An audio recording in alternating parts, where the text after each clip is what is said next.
bad time for that. It is, I assure you. I just unhosted Zero Gravity Theater so I could check our thing. How we start hosting him again. Raven! Your channel is just his now. Damn it. Well, he did say we were good gaming with black people, and that was hilarious. I remember that. Good times. Alright, well, once this is all ready to go, I'm sure people are hearing me talk about it. That's fine. Are we live now? We are live in terms of voices can be heard, but we're not up visually yet. Gotcha. It's just the dope IAP jams. You need to stop saying that, because then people are going to be like, I stole it from him. I mean, it's like you said, it's public domain music. Yeah, but dumb people don't know that, and I just think I took his music. Is there a way to make like the angle on my camera smaller so there's less of my room in the shot? You can zoom in, yes. How do you do that? Well, I don't know how to do it outside of OBS, but you just have to find a way to open the properties on your camera, which is there's some way to do it. It's the Logitech, whatever. Let's see if I can do it right now. But anyway, we're gonna move into being real now. We're real now. We're always real. If you go to proper configure video, it's Logitech webcam properties. If you can just type that in, maybe that'll pop up.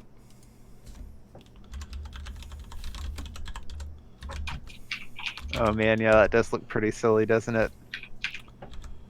Well, I'm not I'm finding digging it though. in my thing. But that's the whatever, and then you can zoom in. I learned that today. But you can still clearly see all of Robert and all of William. And what more can you ask for? Doritos. That is an additional thing you could ask for. All right. Well, anyway, we're back. We have a green screen now and another guest. Indeed. What episode is this? Fuck if I know. Welcome to episode Fuck If I Know of OK Podcasting with Bad People. I feel like we're around 10-ish. We're around 10-ish. I would guess 9 or 10. That's Sean Connery's favorite sport. Ha. And we're going to be talking about Detective Pikachu, which we watched because we're adults. Yeah. And in the second half, well, I guess using the word half is actually going to be incorrect for this podcast. And you'll learn out why in a second. And then the ending portion of the podcast will be brain spitting ideas for what would make a good roguelike. Indeed. But the first segment for today, Robert had. Yeah. Doing a nice I'll let him take it away.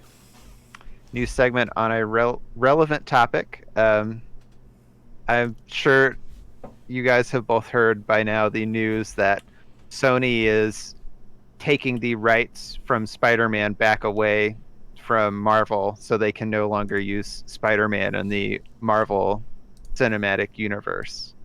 And that's been a bit of a hubbub on the internet. Have you guys heard much about this, or? I have heard that it is aware not 100% for sure as of right now. Yeah, that's definitely true. But it is a thing that is happening. I just realized we never need to move the camera because I can just flip the image of the camera. Oh my God. It's happening, and it's causing some internet angries. It is most certainly causing some internet angries. And do you know why this is happening? Yeah, I do actually. So take us away, Newsmaster. I don't know how detailed you want me to get on the story, but we literally have nothing else to do. Awesome. So back in, I think it was about like sometime in the 80s, the Marvel Comics studio had sold off the rights to like most of the Marvel characters, which got bought up by various companies. And Spider-Man was bought by Sony. Marvel's bought back a lot of their properties over the year, but Sony's held on to Spider-Man. So they made like the original Sam Raimi, Tobey Maguire trilogy. Back in the best one. Yeah, that was a great one. But since the third one was a flop. No, that was the best one. That was the best one. Okay. They've basically, with one very notable exception, just been shitting out Spider-Man movies every couple of years so they can keep the rights. The exception, I would say, is Spider-Man Into the Spider-Verse, which I think is the best of the Spider-Man movies. That was a really good movie. Yeah. I also think that's really good. And you know what I also think would be really good? Could you turn your mic down just a little bit? I can't adjust it on my end because we're in this weird call thing. Yeah, I'll try. Does that work? Sing your favorite I'm not going to sing. Black Keys lyrics so I can test. Okay, you need to actually say things so we can tell how loud you are. Does this sound better or does this sound worse? Same volume. Okay, here. Is that better or worse? It's exactly the same. I don't know how to change it then. Okay. I mean, I'll fiddle with it real quick. You can go into Discord and then just turn down your own audio. All right. But anyway, yeah. I mean, to be fair, I actually think the Tobey Maguire first and second ones were pretty good. Yeah, I agree. That was what I was saying. Was like those first two are genuinely good films. The third one is obviously not. I haven't actually seen any of the Andrew Garfield ones, but the impression that I get is people are like, meh. Yeah, I would say the first one was a bit above meh. It was fine. It did what it did. He has some good moments, and he's awkward and weird. The second one was meh, which was a bummer because Jamie Foxx had some decent things going on there. Yeah. But anyways, after that period of time, once the Marvel Universe was really getting rolling, Disney made a deal with Sony. And the way that the deal worked, if I understand correctly, was that Sony would make their Spider-Man movies under the direction of some people from the Disney Corporation and be able to integrate the Spider-Man movies into the Marvel Universe. And Disney would take 5% of the profits from those movies, but for the most part, they're funded and produced by Sony with the help of Disney. And in return, Disney got to use Spider-Man in the Avengers movies and just in that collective universe. So that was the deal they had going for the last two Spider-Man movies, which I also haven't seen, and also all of the Avengers movies. But then recently, Disney tried to change the deal and wants to change it to just a straight-up 50-50 split on the movies, which Sony didn't like, and so they just pulled the rights to Spider-Man back. And that is the situation we're in now, is that Disney may not be able to use Spider-Man anymore if they can't reach a new deal with Sony, which could have some potentially big effects on the Marvel Universe. Which, from my understanding, was setting up Spider-Man as a fairly important character for the upcoming films. Exactly.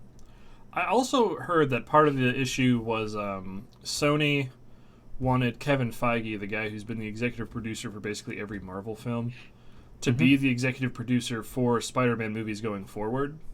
Yeah. But just due to the fact that he is a single human being, and there are so many Marvel movies coming out, he would not be the lead producer on the next one.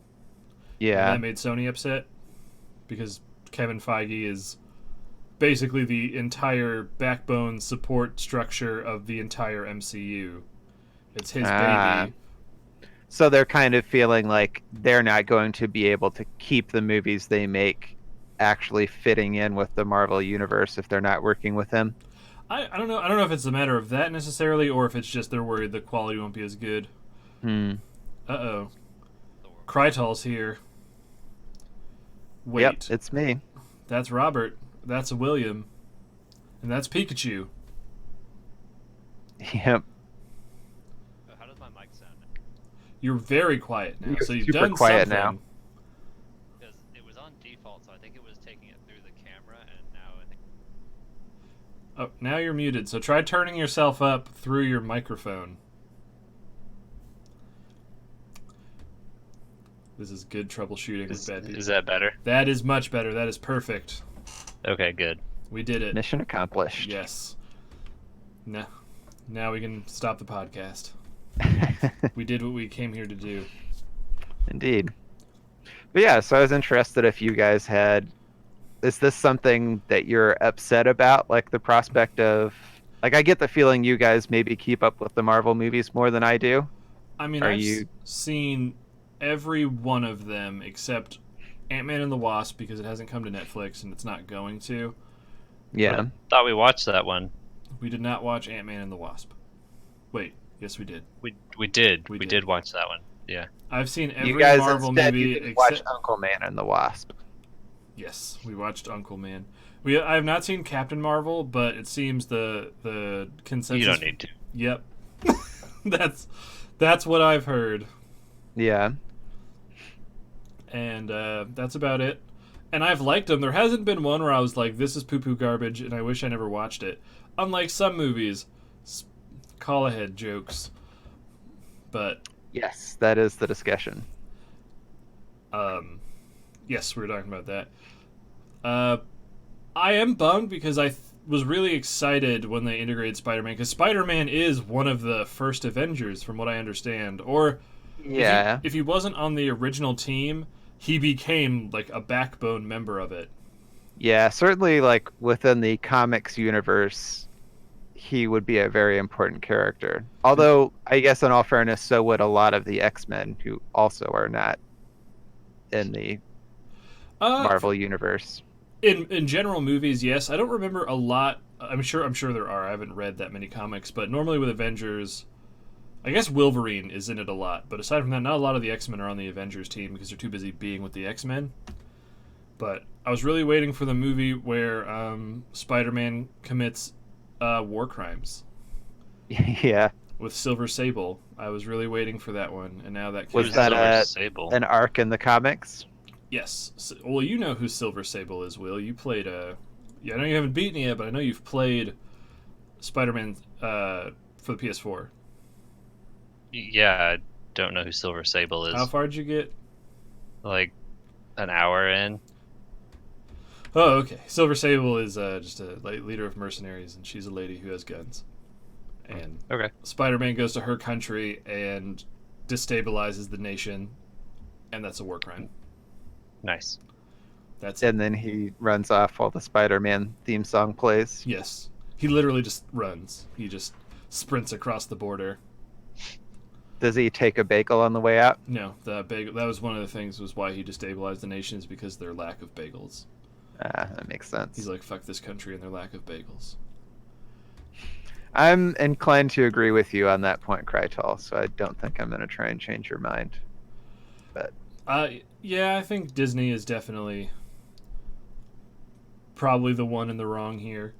But yeah, it seems like they had a deal and then decided they just wanted more money. So Which, considering how much money Disney makes, that's kind of ridiculous. yeah, But they haven't made enough money to buy the moon yet. So yeah, they haven't made literally all Well, of the money. We don't know that. They could already own the moon and are just waiting to tell us after they've built Disney Moon there. they it's you're saying it like it's a joke, but I'm being serious. Like there is a decided price on how much the moon costs. What is the price? It is like in the trillions of dollars. That is funny and also kind of sad. So yeah, they haven't made enough money there to buy the moon and do lunar Disney. Put the new Epcot in the Sea of Tranquility. That'd be dope. They could build the Whalers on the Moon ride from Futurama. Yes. Sure. That's a thing I know about. Will's into it. That's so. good. But yeah, I am bummed because one, I think Tom Holland has done a really good job at Spider-Man. I think he might be the best Spider-Man. But I don't know necessarily if it's because of his acting or if just the quality of writing for his character has gotten better. So I would be bummed if they had to reboot already. Yeah. Because even though I haven't seen it, and I'm very excited to see it, even though it has kind of just like above mediocre reviews, Far From Home, a lot of it has to deal with being a post-Thanos snap world. So I feel like they probably wouldn't keep Tom Holland's Spider-Man if Sony just went back to making like their own Spider-Man movies. Yeah. Because they'd be like, well, that's the Spider-Man we associate with post-Thanos snap, so now we need to get it. But what I've heard, though, is that if they do go back to being Sony only, they might just jump into doing the next one being like a live-action Miles Morales film. But, That could be fun. Or if they just want to pump more money into the same animation studio that did Enter the Spider-Verse. well, they're doing That's what I another really movie. want is more of that. Yeah, but I'm just saying, like, double that movie's budget. That would be really cool. That movie's really good. Yeah. But we're not here to talk about that movie. We already talked about that in a podcast. That was literally our first podcast. Yeah. No, it was our second. It was? Yeah, we talked about Equilibrium first. Oh, Remember? Our first was Equilibrium. it was probably. I don't remember. You were so excited to talk about Gunkatas. I drink a lot of bleach after every one of our things, so I forget most of what we talk about. That's understandable. So, yeah, I am bummed if they can't get it to work because it felt like they were finally making steps towards unifying all of Marvel. Because there was talks and rumors of the X-Men starting to show up. Because Fantastic Four is supposed to show up too. Which I feel nothing about right now because Fantastic Four kind of sucks. Yeah. But it is what it is. But Will, how do you feel? You've been quiet over there. What you drawing? I mean, I'm working on a parrot head. Nice. Which, right now it's just lines Well, that just on a grid. That just looks like a white piece of paper. Now it looks like a white piece of paper that's closer to the camera. Nice. I'll show you again later then. Nice. Krytal, do you like the green screen? Your validation is what keeps me going, so I need to know. Like For what it's worth, I like the green screen. Thank I you. do like the green screen as well. Like I do think Disney made a poor choice in asking for more money, but I do also wish that Sony couldn't just be like, no, Spider-Man's ours and you can't do anything with him. I mean, I can sort of see why they're doing what they did. Yeah. Especially since they made the Spider-Man game and they probably need Spider-Man so they can make more Spider-Man games. Yeah, like because they didn't sell the license. And one thing that you said that was kind of confusing because I heard the opposite is I heard Disney put up most of the money for producing the two Spider-Man movies rather than Sony. Okay, well, I don't know then. Which was why I was, if that's the case, I could understand why they'd want more money. Yeah. But because they only get money from the films, they don't get the money from merchandise or from the game. And Spider-Man for the PS4, which have you played that yet, Robert? I haven't, no. It is great. It's my second favorite superhero video game of all time. What's number one? Superman 64. A classic if there ever was one.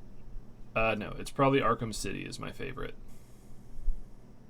But yeah, this is that's only because I am the closest thing to being gay for Batman as I can be without actually being gay for Batman. Hey, it's Chase Falco, Battletoads best game. That's the movie we really needed. The new Battletoads game Gotta looks be so looking bad. forward to that. Are they making a new one? Yeah, they showed it off, and it looks bad. Yeah, that doesn't. So it feels like a thing that like the same studio that picked up the Bubsy license to reboot that would have done. Bubsy? Oh my! Robert, you can't make references to anything. I mean, you'll just confuse and hurt William. That's okay though. That's okay. I need to learn. Mhm. Learn me, Robert. Bubsy the Bobcat. Yes, teach him everything about Bubsy the Bobcat, and then we'll talk about Detective Pikachu. Okay, I promise. So yeah, Bubsy was like back in the heyday of mascot games. It was some company's attempt to make a mascot game, and they made a couple of like mediocre side scrollers, and then one hilariously bad 3D game, and then I think there just was not any more Bubsy after that until some company picked up the license like a couple of years ago and started shitting out new Bubsy games. Huh. But kind of his shtick is like he's a bobcat who says things that are supposed to be funny, but they're just like annoying because he says them 3 million times and they're not really funny. Okay, that makes sense. Yeah. But like how Sonic is really cool because he wears those oversized shoes, let him run really fast. Bubsy is really cool because he wears an oversized T-shirt, lets him glide through the air With no pants, so with you no can pants. just really imagine what's going on down there because the presence of the shirt and lack of pants really emphasizes his junk. I mean, that was the point of the first game, is he was going on a blood feud because the aliens had removed his penis and genitals. Mm-hmm. That's why he's collecting it was jewels. Is the whole that really time. the premise of the first game? Yes. Absolutely, yeah. Have you really never heard of this game before, Will? No, I haven't. Robert, you've known Will for probably 3 years longer than I have. And Yeah. even I know. No, actually, he knew me for like 5 years longer than you. Okay, so I said at least 3, so I'm still correct, William. Is that Alright, you know well. you know that William, when he's not in your eyesight, is just living in a cave with no internet connection, so Yep. These are facts. he doesn't know about anything other than what he needs to survive. Yeah. I mean, that's fun for the rest of us, though, because then we get to experience the joy of seeing something for the first time through his eyes. It's like teaching a baby to walk every day. Mm-hmm. Appreciate that, you guys. You're Yep. welcome. So anyway, Detective Pikachu. Yep. We watched it. I did watch it. We did watch it. I actually watched it twice. Yep. And we'll talk about what we saw and what we liked and what we didn't like, and one of those two sections is going to have a lot more material than the other. So we'll start by starting. I have very little experience with Pokemon and watched this mainly because Pokemon is the highest grossing IP of anything forever. It has made more money than I believe the Harry Potter and the Avengers universe combined, which is nuts. Yeah, that is pretty crazy. Because it's just an animated version of just dog fighting, effectively. Someone just took that idea and went, but whoa, there's a turtle. Well, I would say, like, if you're a fan of the games like I am, kind of a central part of enjoying the games is suspending your disbelief about it being basically a more horrific version of dogfighting. Like, if you love the games, you just accept the claim of the universe that that's not what it is. Even though it flies in the face of all logic, you have faith. Yep. But anyway, I went into it just wanting to see it. One, because I like Ryan Reynolds. He's done a really good job at everything he's kind of done lately that I've seen. And I'll say Pikachu's kind of adorable. I was like, hey, let's go. It's an adorable, an even more adorable Ryan Reynolds. And one half of Will Smith solving Pokemon-themed mysteries. That's what I thought was going to happen. Which half of Will Smith did you think it was? The sperm part. Oh, I thought you meant like it was Will Smith's like No. funny jokes or No. Those were Nope. definitely not the part that were there. Nope. But I'll let you guys go first because both of you have way more background in Pokemon than I do. So take it away, one of you two. Yeah, I've been playing Pokemon games. That was my first ever game, was Pokemon Yellow. I love these games. And I was not excited to watch this movie. It was a terrible movie. And I feel like a lot of what it gets wrong comes from... Hey, your Some- background is just black now. I know. DJ. Yeah, he I know what I did. zoomed in on us. I feel like a lot of what is so bad in this movie is the ways in which it misunderstands the... You cut out like like for the last couple seconds, I guess, of your point. So you went, they went to, and then you came back and went, yeah. So like you made a good point, but then it wasn't there. So what you're saying, they misunderstood what? They misunderstood a lot of. They just kind of like misunderstood the franchise and the reasons that people like it, and so it feels very much like a movie that was designed by committee by a bunch of old people who kind of were like looking at Pokemon and didn't understand it, but were like, well, I guess people like this, so let's find some other things that we guess people like and not understand why they like those either, and we'll just throw them all in a pile and take a big old steamy dump on you. All right. And then they did that. Those are some solid first impressions to get us rolling. William, what were your feelings on it? I like kind of like Robert. Pokemon was one of the first games that I ever really owned as a kid. I didn't really own it. My parents just bought it for me, and they technically owned it. But Because like, they here, owned this is you. yours now. Yeah, because they owned me until I was 18. But I started with Silver because my parents didn't want to buy me a Game Boy, so I got a Game Boy Color. I think when I was in like 3rd or 4th grade when that game came out. And I haven't played a ton of the game since then, but I have just enjoyed Pokemon as like a fictional universe throughout like all of my childhood. So, and I've seen a bunch of the Pokemon movies, and some of them are okay, some of them are not very good.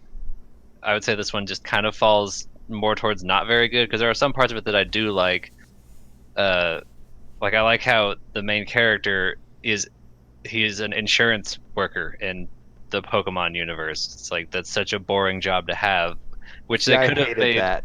See, but they could have made it more exciting if they talked about the kind of things he had to deal with, like Charmander's burning down buildings or whatnot. But Yeah, I they guess if they'd didn't. like done an actual bit with it, Yeah, they just then like it could have paid off. it was just a thing that just immediately got pushed to the background and then was never relevant again. Yeah. But for the most part, I did not like that movie. Like one of the early things that I didn't like. Hey, who's your Pokemon partner? So it's like you only get one. It's like, why would you only get one? That's dumb, because the game is all about collecting them all. So Yeah. Well, the movie like makes a really, really weird choice early on, which is related to something CJ alluded to, which is that if you're being logical about it, Pokemon is basically dogfighting. yeah, And the movie doesn't straight up say that, but it kind of implicitly says that by saying we're setting our story in a part of the Pokemon universe where Pokemon and people are equals.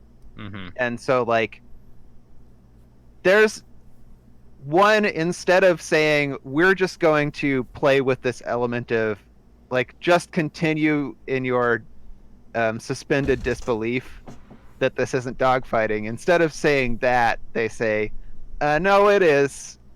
The thing that you've loved ever since you were a child is horrible, but we're gonna make our version of it. But then it also means that like one of the things you would want to see in a live action Pokemon movie is some live action Pokemon fights, and they really skimp out on that, specifically because the place that it's set in doesn't have Pokemon battles. See, Or for at me, least isn't supposed to.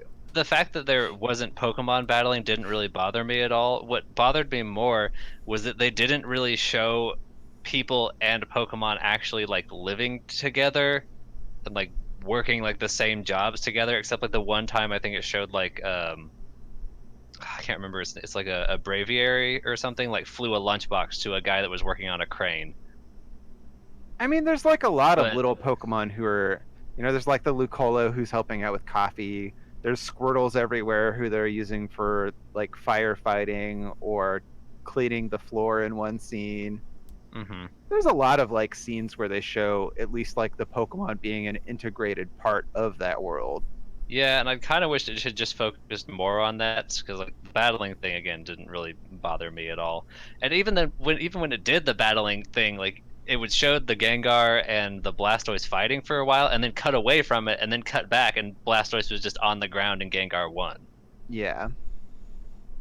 There was not nearly enough Pikalucha for me. Yeah. Well, like, so the second time I watched this, I watched it with my roommates, and when we were like starting the movie, you remember at the start there's that little documentary video, and it explains like Pokemon training, and it like cuts to a coliseum, and there's like a dude pulling out a ball, and there's like going to be a cool battle, and my roommate was like, yes, this is what I wanted, and I had to turn him and be like, I got some bad news for you.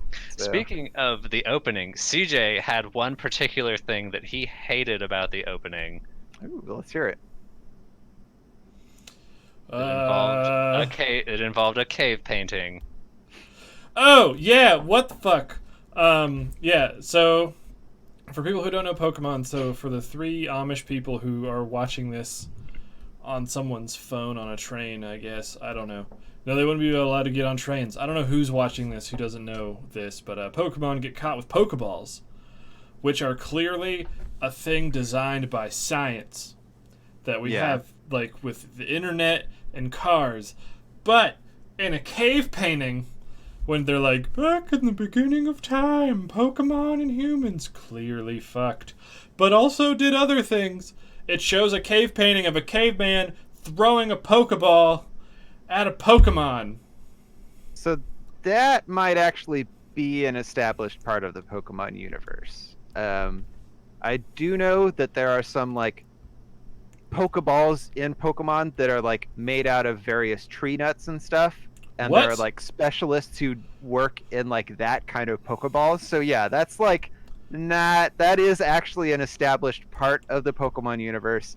And I think like I agree that it's silly, but it's another place where I think you're supposed to just suspend your disbelief. Okay, well now we're going to talk about this for the next 45 minutes. There are tree nuts in the Pokemon universe that create pocket dimensions? No, see, in the games that you get them in, like you pick the nut or whatever, and then you take it to a Pokemon Ball Smith, and they turn it into a Pokeball. So they never really explain how, but they do it. Yeah, the science of it is not explained.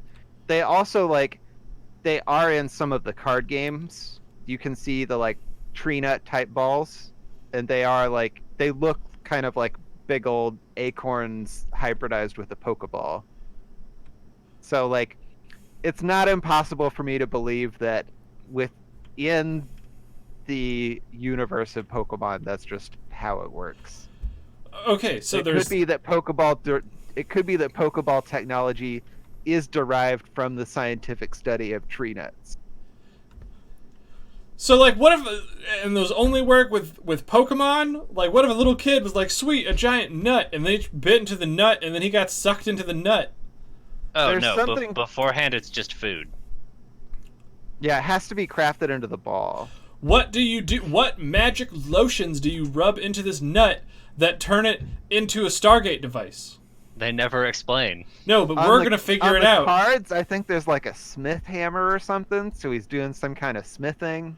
So he's hitting, he's busting a nut so hard that it's turning into like a tiny dimension. Yes. So what if that nut fell on that kid so hard enough that it was the force delivered by a hammer to that nut, and that kid are kids getting sucked into nuts in the Pokemon universe? Is that where kids go missing? I think humans and Pokemons are fundamentally different creatures within the context of the Pokemon universe. I don't completely understand why that is, but it's the way that Arceus, the god of the Pokemon universe, made everything. So he made a nut that will read genetic material, but will stop just before humans be like, nope, they can't get in the nut. But Hitmonlee and Hitmonchan can get in the nut. Yep. Okay, so here's what I'm going to say is that, like, this universe, there are already completely magical things that we accept as normal. There are Pokemon already that can, like, as part of their natural evolved abilities, can open dimensions or squirt out an inhuman amount of water or breathe fire or just transform themselves. Like, this universe, there is some kind of magic underlaying the entirety of it. And I don't know, I'm having a hard time like understanding why the tree nut is the one place where suddenly it all falls apart. Because this is like from what I have seen, this is a world derived from magic. You can say the endless water is like bullshit. Like there's a gland behind Squirtle's ear where because he doesn't shoot infinite water. They've explained that if there's no moisture in the air, he can't make water. There's the science. Charmander can't do fire if something's happening because science. The dimension ones are new, and that's because that's magic and stupid.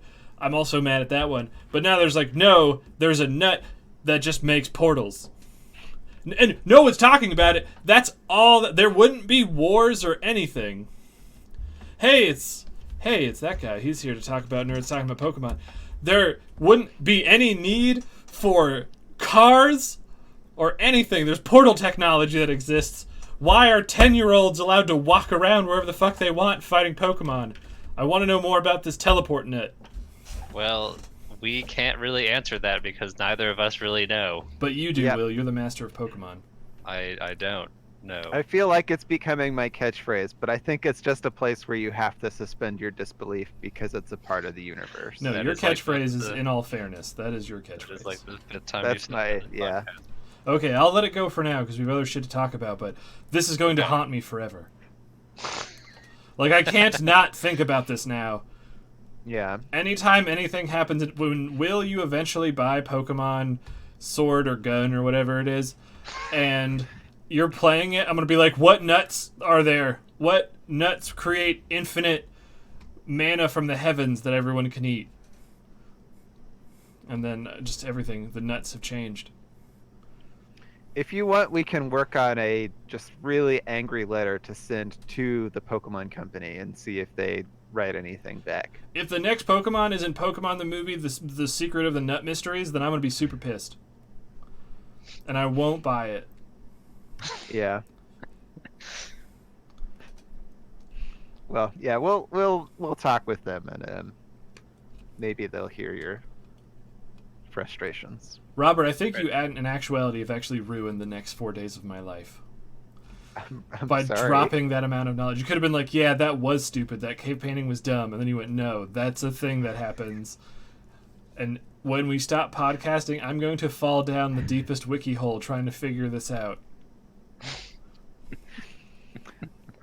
I look forward to seeing your search sort of like fundamentally change the nature of Pokemon fandom as your complaints infect the community and suddenly everyone is just like, we've got to have these nuts. I will nail And my then- 95 Theses on Miyamoto's door if that's what it takes. Game Freak will announce that they're moving the next Pokemon back the release back so that they can do massive rewrites in order to explain the tree nut technology. Or they just need to solve this problem and do Pokemon Primal, and it's just caveman Pokemon fighting.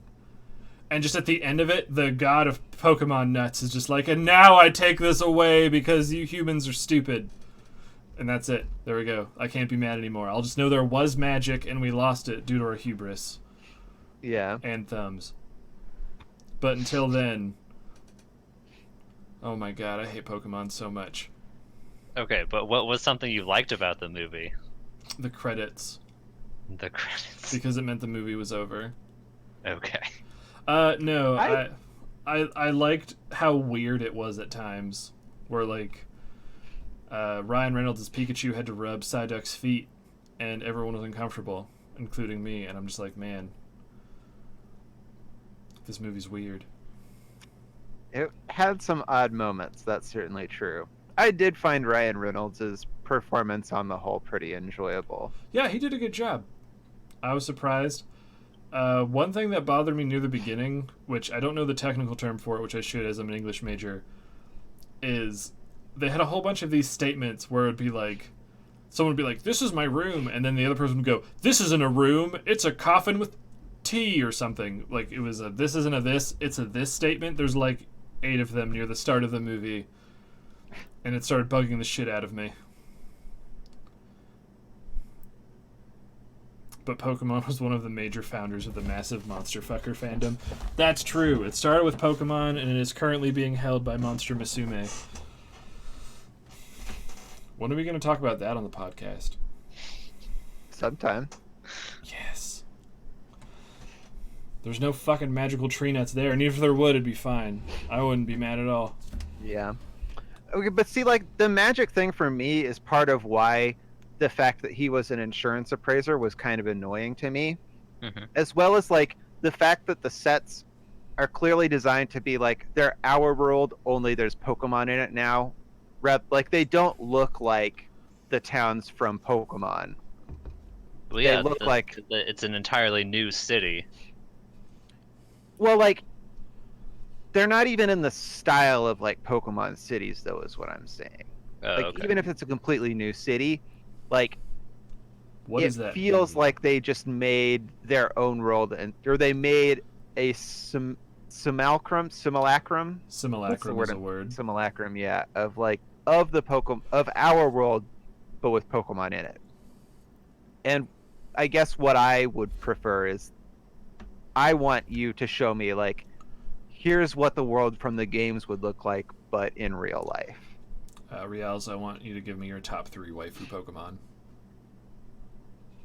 It's good waifu Pokemon. But, well, I guess because from the only experience of Pokemon towns I have are all these isometric buildings that are just large rectangles. So I'm not sure. What do you mean? Like, what? Yeah, that's what I want. Oh, you just want them to look stupid? Yeah. Oh, okay. Log into Google Docs. I just want them to feel like they have kind of the charm of that universe. Like, there is a charm to the way that that world looks and feels. And this movie, like, trades that for, like, kind of a baby's first dark and gritty. Yeah, what I want more than anything, and that includes a cure for AIDS, is a PG-13 edging on R Pokemon something. We know from Pokemon that there are wars, and there are murderers, and crime. And I want to see a Pokemon war. I want to see what that is. Which apparently someone could just be like, we just put tanks inside of nuts and then throw them onto the enemy lines and the tanks pop out of the nuts. Because nothing makes goddamn sense anymore. But I want to see a dark Pokemon thing. Yeah. This movie, I feel like that was something that I wanted when I was younger, and this movie to me really feels like a reason why I don't want to see that. But at the same time, like, if you took an actual good director and, like, said, hey dude, just fucking go nuts and make a dark ass Pokemon movie, then, like, maybe that could be really cool. Like, and it doesn't have to be super R. Like, I saw it as a running joke as Detective Pikachu was coming out. A lot of things where Detective Pikachu was actually investigating, like, a murder. Yeah. Or something like that. I wouldn't mind that, where, like, someone is killed and then they're trying to find the murderer. But at no point during the film did there feel like there was... Yeah, and a lot of the lore is already incredibly dark, too. Like, Pokemon that true. take people to the land of the dead and whatever. The balloon one? Mm-hmm, Drifloon. Yes. But, or the Pokemon that... when it's, I don't remember what its name is. It's in a, yep. See, the Cubone one is a perfect example. Because they bring that up in such a casual, offhand manner. It's like, hey, nobody wears the skull of a dead relative just like you do, and that made me go, what the fuck, man? Like, why would you say that? Also, Cubone is the Pokemon that bugs the shit out of me the most of the ones that I know, and I don't want to rant again because I ranted about nuts for like 10 minutes. But does every Cubone's mom die and then it pulls the skull out of her head and then wear it? What is it? Yeah, I agree with you that that's a dumb... Like, I also don't understand how that works. I feel like the answer on that one isn't even suspend your disbelief so much as just don't think about it. But yeah, like, as soon as you think about it any at all, it's blatantly stupid. But, man, that fucked me up. What were we talking about before that? If you can't get your mom's skull story. That's true. Store-bought is fine. Fuck, what were we talking about? Well, Derailed. we can just go to another. So, one of the things that I think is to me is one of the absolute worst things about this movie is the design of the Pokemon, where they're all like horrific, uncanny valley nightmares. Yes.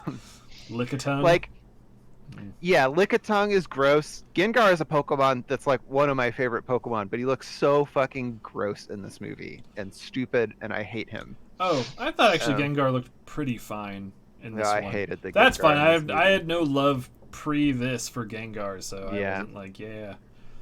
So like I owe some of this to some of this information to the YouTube channel Your Movie Sucks, which is one of my favorite movie critics.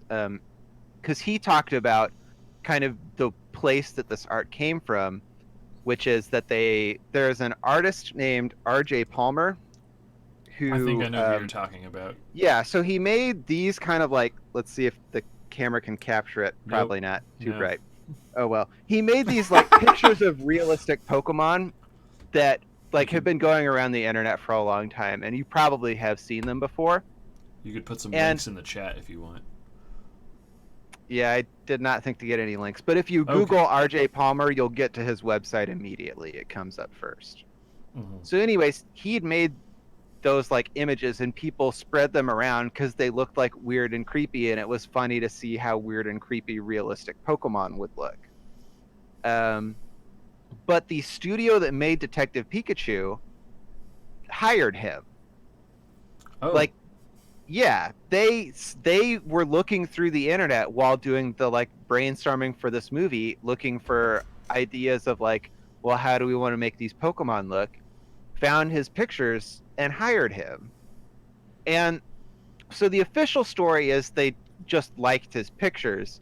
The case that Adam from Your Movie Sucks makes, or the speculation he makes, which I think is probably more likely the case, is just that they saw that the pictures were really popular and had been shared a lot, and didn't understand that the reason they were shared a lot was just because people thought they were creepy and weird, and they like misunderstood that and were like, oh, this is what people want realistic Pokemon to look like.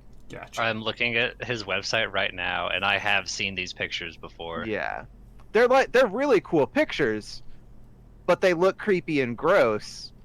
And so like, one other thing that I found while researching is the visual effects team on the movie said like part of their design philosophy was that the Pokemon are always supposed to look cute no matter what they're doing. Even if the Pokemon is in a like state where it's scared or desperate or something bad is happening to it, it's still supposed to look cute. But they obviously failed hilariously at that goal, because very few of these Pokemon ever look cute. And like, what you have is like this weird hybrid of the hyper realistic creepy one and of the cuteness that is in like some ways grosser and weirder than either of the two on their own.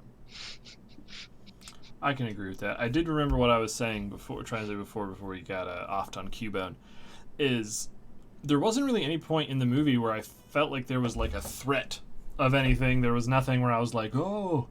Yeah. It was all just next thing. Like, the part near like the end when they break into the facility and there's like, oh, is it Torterra, yeah, Torterra, and they find the little ones, like, it's Torterra Garden, and then they go out into the thing and the entire mountain range is just 3 giant of those turtle fuckers. That made me go, how are they going to resolve this? This is bananas. There are Godzilla monsters living under the ground. Tortilla, yes. Like a taco. And then I was like, the military has to kill those things now. Like, they can't be alive. They will consume too much. Yeah. And then they just all go back to bed, and no one at the end of the movie is going, holy shit, there are giant turtle monsters. Yeah. Well, like, that whole scene really plays to what you were saying about, like, the movie not setting up stakes. Because, like, the ease with which they get into what should be a highly secure research facility is hilarious. Like, Will kept they bringing just that up. drive up to the gate and Oh my god. use wire cutters to go through a chain link fence, and there's like a shot of them walking down the main drive of the place. They're like not even trying to hide. And then we don't see how they get in, but I guess they found a vent somewhere and There's they probably they just a big door drop that in. said push. And why is there no security staff anywhere at the facility? Why do they have to send a convoy to the facility when they notice on the cameras that people are there? I don't know. Those were It's just all dumb yeah, and bad. those were all of my complaints as well. Yeah. And also, how is that shitty little chain link fence keeping those mountain-sized torteras in? If those guys weren't sleeping 100% of the time, apparently, like, they're just outie. That's the movie I want, is when they're like, they're hungry, and they go after Pallet Town. Yeah. And then the Bravery Air Force has to just drop tactical nukes on them, Yeah. which will be stored in tree nuts. That scene also felt to me like a place where, like, right as the scene was getting super exciting, and like I figured out as soon as they walked out that like back door, I was like, oh, there's giant torteras out behind there, right? So it was like no surprise at all to me when the ground started going crazy. I was like, yeah, I know what this is. But it takes forever for you get to actually see the torteras. Mm-hmm. And like, by the time that you get to see them, all they do is sit down. I'm like, what a fucking ripoff. Like, I want to see the torteras do something cool. All I saw was close-up shots that could have been out of any disaster movie ever. Also, And- sorry. And then tortera nap time. That's all Tortera you nap gave time. me. That scene, the whole sequence, also established Pikachu as an enormous bitch. And Yes. that bothered me because, before I go on my next little rant, I feel the entire universe of Pokemon relies on every single Pokemon being incredibly docile. Unless you happen to be right next to them and have a battle-ready Pokemon. That's Yeah. true. Is Pikachu dies in that sequence, effectively, after getting hit in the chest with what looks like the size of a golf ball. Of Yeah. a rock, like it just hits him in the chest, and I'm sure, like if you drop like, even though it's not true, but they have the saying, spoilers, it's in the tags. It says spoilers allowed. Like you drop a penny off the Empire State Building, it's gonna hurt. I don't know. There's still not enough height or propulsion because it came down from the top and hit him like in the chest. Yeah. But he just goes, Well, ugh. and especially because, like, an accepted part of this universe is that Pokemon can take an enormous inhuman amount of damage before they even just, like, pass out. And granted, Pikachu is weak to rock type. I was so gonna be if like, that rock fell on him, like um, rock throw. it's super effective. But Like also like back in the underground Pokemon fighting area, like Pikachu had fought that guy's Charizard and left scars all over it. So yeah. So there is, like, something I found in the research, and they don't explain it all in the movie, is the reason the Charizard has scars still is because it's an illegal underground fighting rink. He can't take the Charizard to a hospital where it would get properly healed, so he can only give it potions. And so it doesn't properly heal, and that's why it still has scars. now, see, if they had said that in the movie, that would have made that character way more interesting. It would have made that whole scene more interesting, but they only made bad decisions when making this movie, so... Also, like how they found that Greninja star days afterward, even though they're made of water and it would be gone by then. Yeah. No, they actually have real ninja tools, William. Of course. Also, going with Greninja, when whatever the girl's name was, and then her Lucy get tied up by a Greninja tongue. Mm-hmm. That made me uncomfortable. Yeah. That is I also don't know. true. I'm just like, it's over her mouth, so her mouth is touching its tongue. It was weird. Going back to the Pikachu getting hurt thing, and then they take it to Mewtwo. Mewtwo said like twice, like he was waiting for the kid to show up, but then never really explained why he needed the kid. Or it needed It the has kid something to to be do there. with whatever magic he's doing to restore Ryan Reynolds out of the Pikachu. But they don't explain Like they that. don't Like, explain why that is, but that is like the that's like the obvious implication of it is for some reason he needs the kid there in order to be able to restore the father. I guess maybe you can say like he needs to see a healthy example of some of the father's DNA in a living creature so he can copy it or something. Like you can make up headcanon that explains it. And then also the stupid hologram thing that showed them the car crash, even though there was no recording device there to capture it. Yeah. That didn't make any sense. But then the fact that when Mewtwo came down and opened with the line, humanity is evil. It's like, why would you say that first and then be like, okay, but you're fine and I'm going to help you guys? I don't know that. Well, I think what he actually says, if I'm remembering correctly, is I have always thought that humanity was evil. And No, he keeps getting cut off right there. He just says says humanity is evil.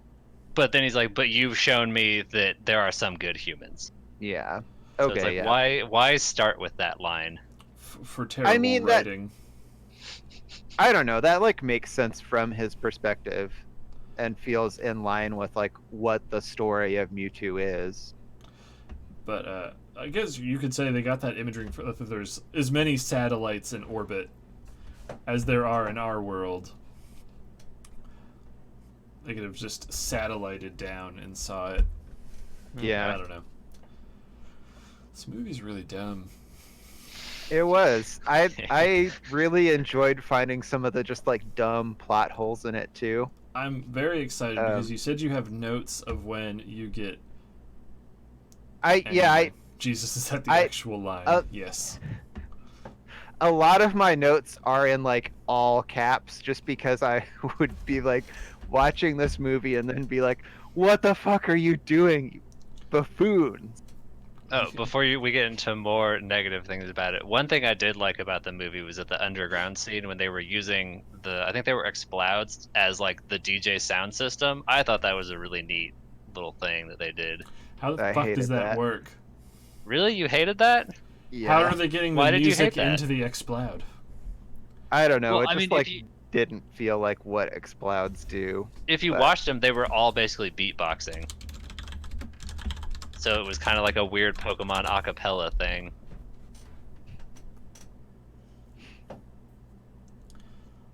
But I kind of liked that.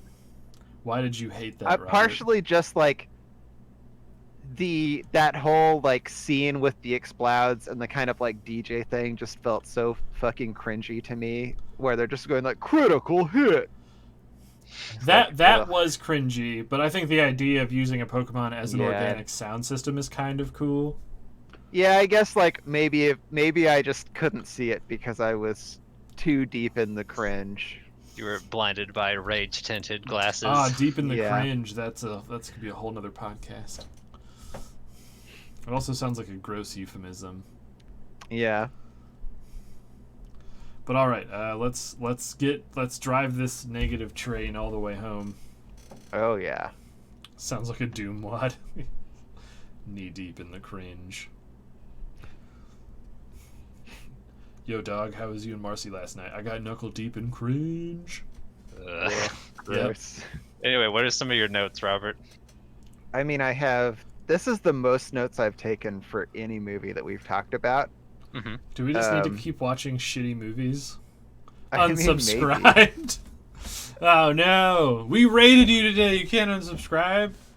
Yeah, I don't want to go through all of my notes, but give us some highlights.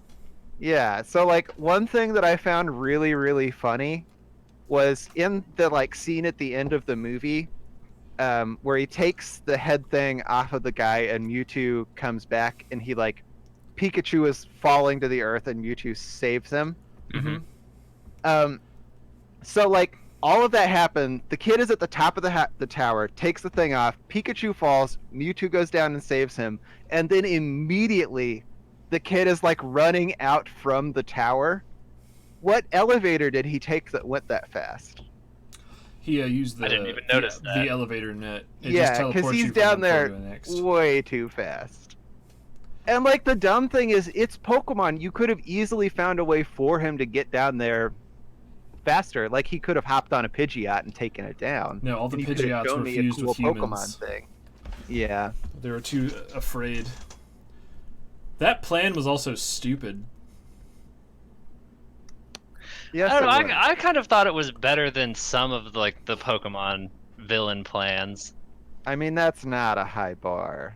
I know.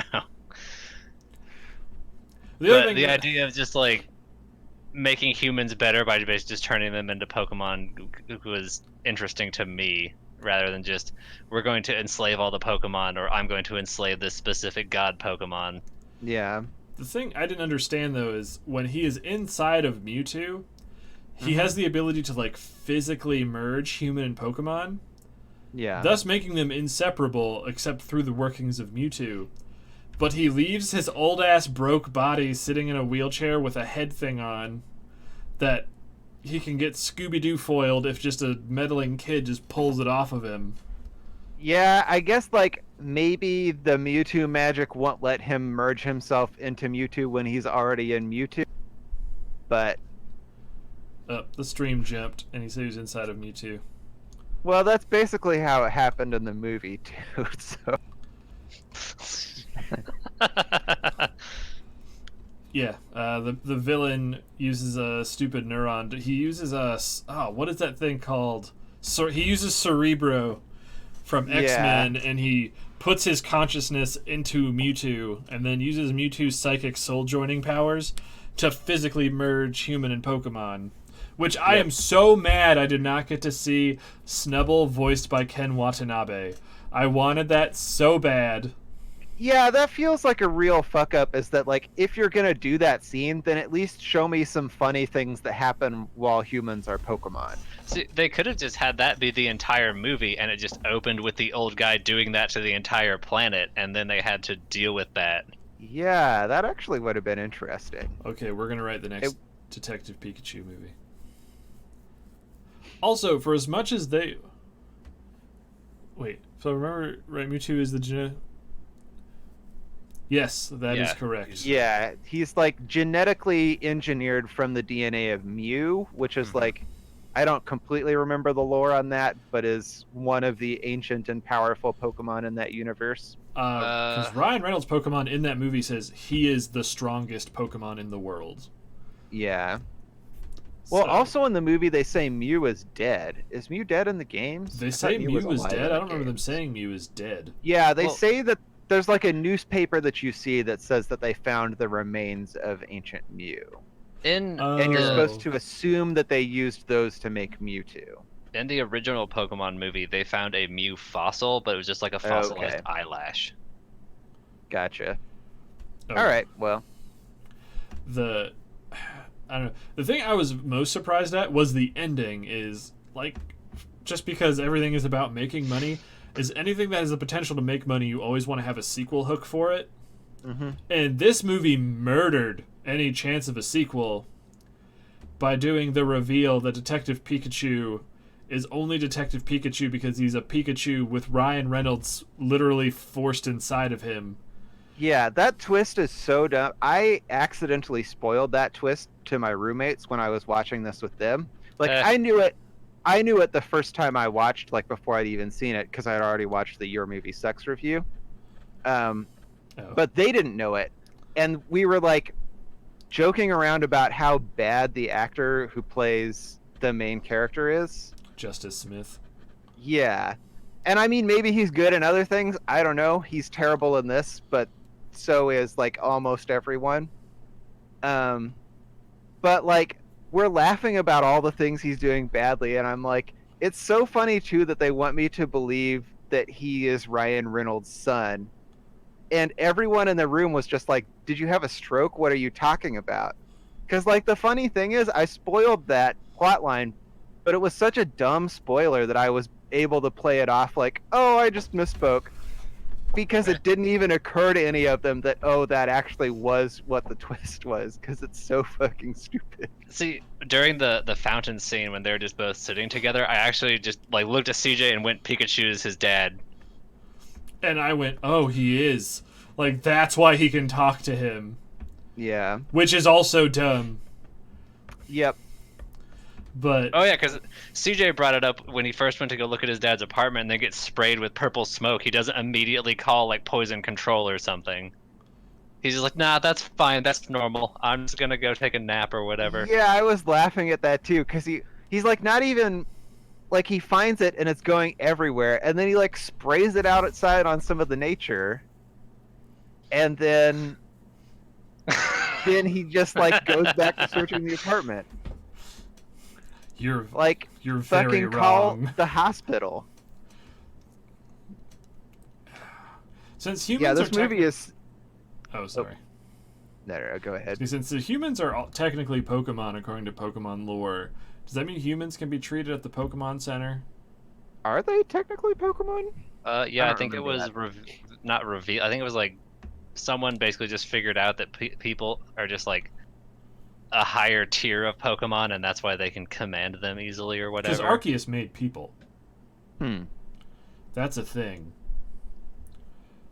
And there's books that say people used to marry Pokemon.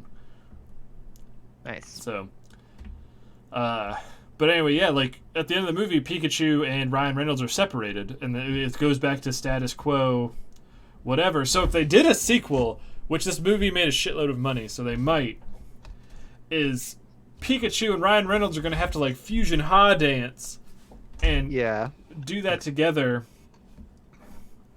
Because I don't believe that's the twist in the video game. I'm gonna look that So up. my right understanding is that the game actually is like is 2 games.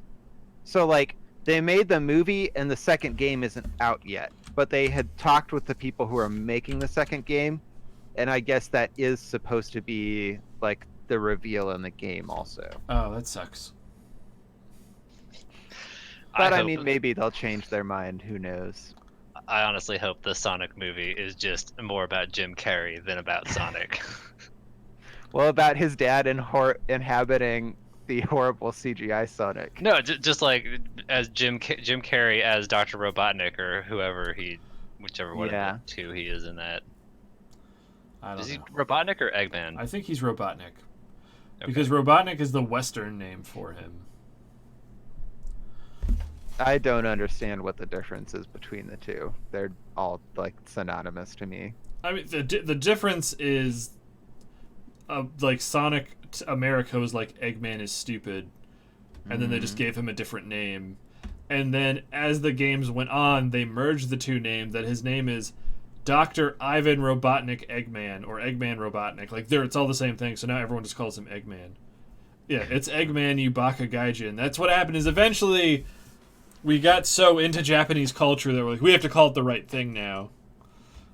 So that's why it became Eggman.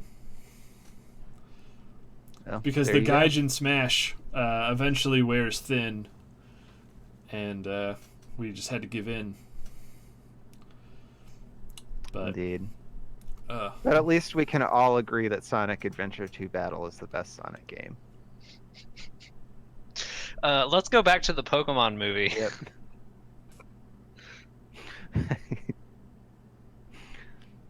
CJ, you want to just pretend I didn't say that? And we'll all move on and live a happy, full life?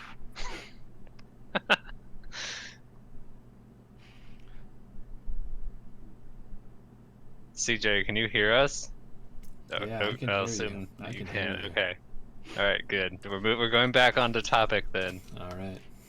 So, like, I also found the final scene of this movie really fucking dumb, where he's, like, at the train station. He just throws the ticket away. Yeah, like, I feel like they could have just had that conversation earlier. Like, why did they get all the way to that point in time before he was like, you know what, no, I'm going to stay here for a while? I don't know. Also, if it's anything like real-world train stations, especially train stations in Japan, which I'm assuming these are what they're based off, he can just go return that ticket. He can put it back in the machine Yeah. and get money back. He didn't have to go, I'm throwing away. Because if it's a ticket back to a different, like the clearly out into the countryside, that was probably like $30-40. Yeah. Fuck you, it's symbolic. What's the symbolism then? I haven't watched this movie. Well, I would say Don't give them any unless more you money. wanted to make a drinking game out of it, maybe. You'll die. I actually do think it's pretty fun to watch with friends as a bad movie. Yes, The Room. that- We were having a lot of fun laughing at how shitty this movie was. It feels like absolutely no one who was making this gave a shit about it. Oh no! Don't get the Malort. Yeah, I also did not like most of the Pokemon designs, and now that you have said that R.J. Palmer was one of the guys who actually worked on it, I understand why they don't look very good. Yeah, it explains a lot, right? It really does. And especially when you're like combining that with the knowledge that they were saying they have to look cute all the time. Hmm. Because those two aesthetics absolutely do not fit together. No, they don't. Did they show any Vulpixes? No, I No. don't think so. There's, Was it- I think, 60 Pokemon that they showed in the movie total. I don't have a list of what all of them are, but I know they didn't put the best Pokemon in, so Oh fuck boy! them. What is the best Pokemon? That's Wait, Hold on. Chandler. What? Oh It's what? no! It's what? No, guess, Will, you wanted to guess. Well, no, I was gonna guess Chandler, but Yeah, you're goddamn right. It's Chandler. okay, so you did say It's Chandler. Chandler. Okay, cool. Yeah. That's because Chandler kills people. I just like that it looks cool. It literally I really oh, love man, all the dude. ghost He just Pokemon, inhabits homes, and people come to look at the home because it's abandoned. Then he like sucks out all their energy juice, Yeah, and that's they're never, awesome. And they're never seen again. That's too dark. This is a PG movie. That's why the ghost Pokemon are the best Pokemon. They have the coolest backstories. I don't think they're the best Pokemon, but I do agree they have They some are, though. interesting backstories. All right, well, we'll agree to disagree. They have the best backstories and they look the coolest. They What more definitely could you do want? not look the coolest. Yeah, they're they do. they're the rogues No, of the they Pokemon don't. universe. What did you say? They're the rogues of the Pokemon universe. Ha. They look the coolest and have the best backstories. I feel like they have to be running out of backstories for Pokemon. Ghost Pokemon, no. Not with the new TreeNet dimension. There are endless possibilities. Indeed. They have, at some point in time, they're going to have to do a ghost evolution. And I'm really looking forward to that just being like, you have to ritualistically murder your Eevee in order to get it to evolve into the ghost form. Well, what if they just don't do anymore? I mean, they could stop, but like, why would they? Because there's People re- a people- lot of. I know people love the EV tree, but The Treevee. yes, Yeah. I don't know. Because one has not been announced for Sword and Shield yet, which I am surprised. I thought they would kind of lead with that It should wear a pretty top early, hat. but it's still been. I don't know if they've historically announced the evolutions early in the reveal process, but All I'm saying is if their Eevee doesn't wear a monocle, I'm going to be very upset. that would be dope. I would take that. That's Vulpix is the fox with the bunch of tails. Yeah, well, there's a couple of foxes. But oh, Vulpix, and then But was Vulpix is the the one psychic with fire the one? bunch of tails. Yeah, but that one doesn't have a bunch of tails. yeah, but Rails is into the waifu Pokemon, and the psychic fire I know Are you what fox talking- is the a one that has waifu like the Are you Pokemon. talking tree about branch. Are you talking about Braxian or Delphox? Yeah, I'm talking about either of them, I guess. I don't know. People. Because the one with the tail is Braxian. It doesn't really have much of a tail when it's Delphox. But speaking of Eevee things, I remember one of my first exposures to the Pokemon universe was the manga. Mhm. And there was just a manga where this kid was in this cult, and the cult was all about just having different Eevee evolutions. And this kid and this Eevee didn't want to evolve. They just wanted to stay normal Eevee. And there's a part where the leader of the cult says, if you will not use the stone, you will be stoned. And they start stoning the kid to death with his Eevee. And then Damn. Ash gets in the way and starts intercepting the stones, and then have his Pokemon beat up the cultists. But yeah. Yes, that Plague of Gripes video is really funny. Yeah. Anyway, that was my Eevee story. Yeah, It was good. Thank you. I liked it. That is like actually a pretty funny storyline in terms of like it doesn't feel like it fits with the overall universe, at least as presented today. But I can absolutely see it being in like especially some of the earlier mangas or something. Also, in the translation he had, Ash calls Misty a bitch, and I thought that was really funny because she steals all of his McDonald's fries. Yes, that is accurate. The movie is ass. I wouldn't say the movie is ass. I would just say it is a huge disappointment. What part of the body would you say this movie is? Armpits. Okay. I actually think the movie is like actually I don't know. It's like it's ass. Back of neck. I don't know, this movie almost feels like when the Aragon movie came out back when we were in like high school or whatever, and that basically killed any chance of there being like a decent version of that movie or a sequel to it. And I feel like that's kind of what's happened with this one.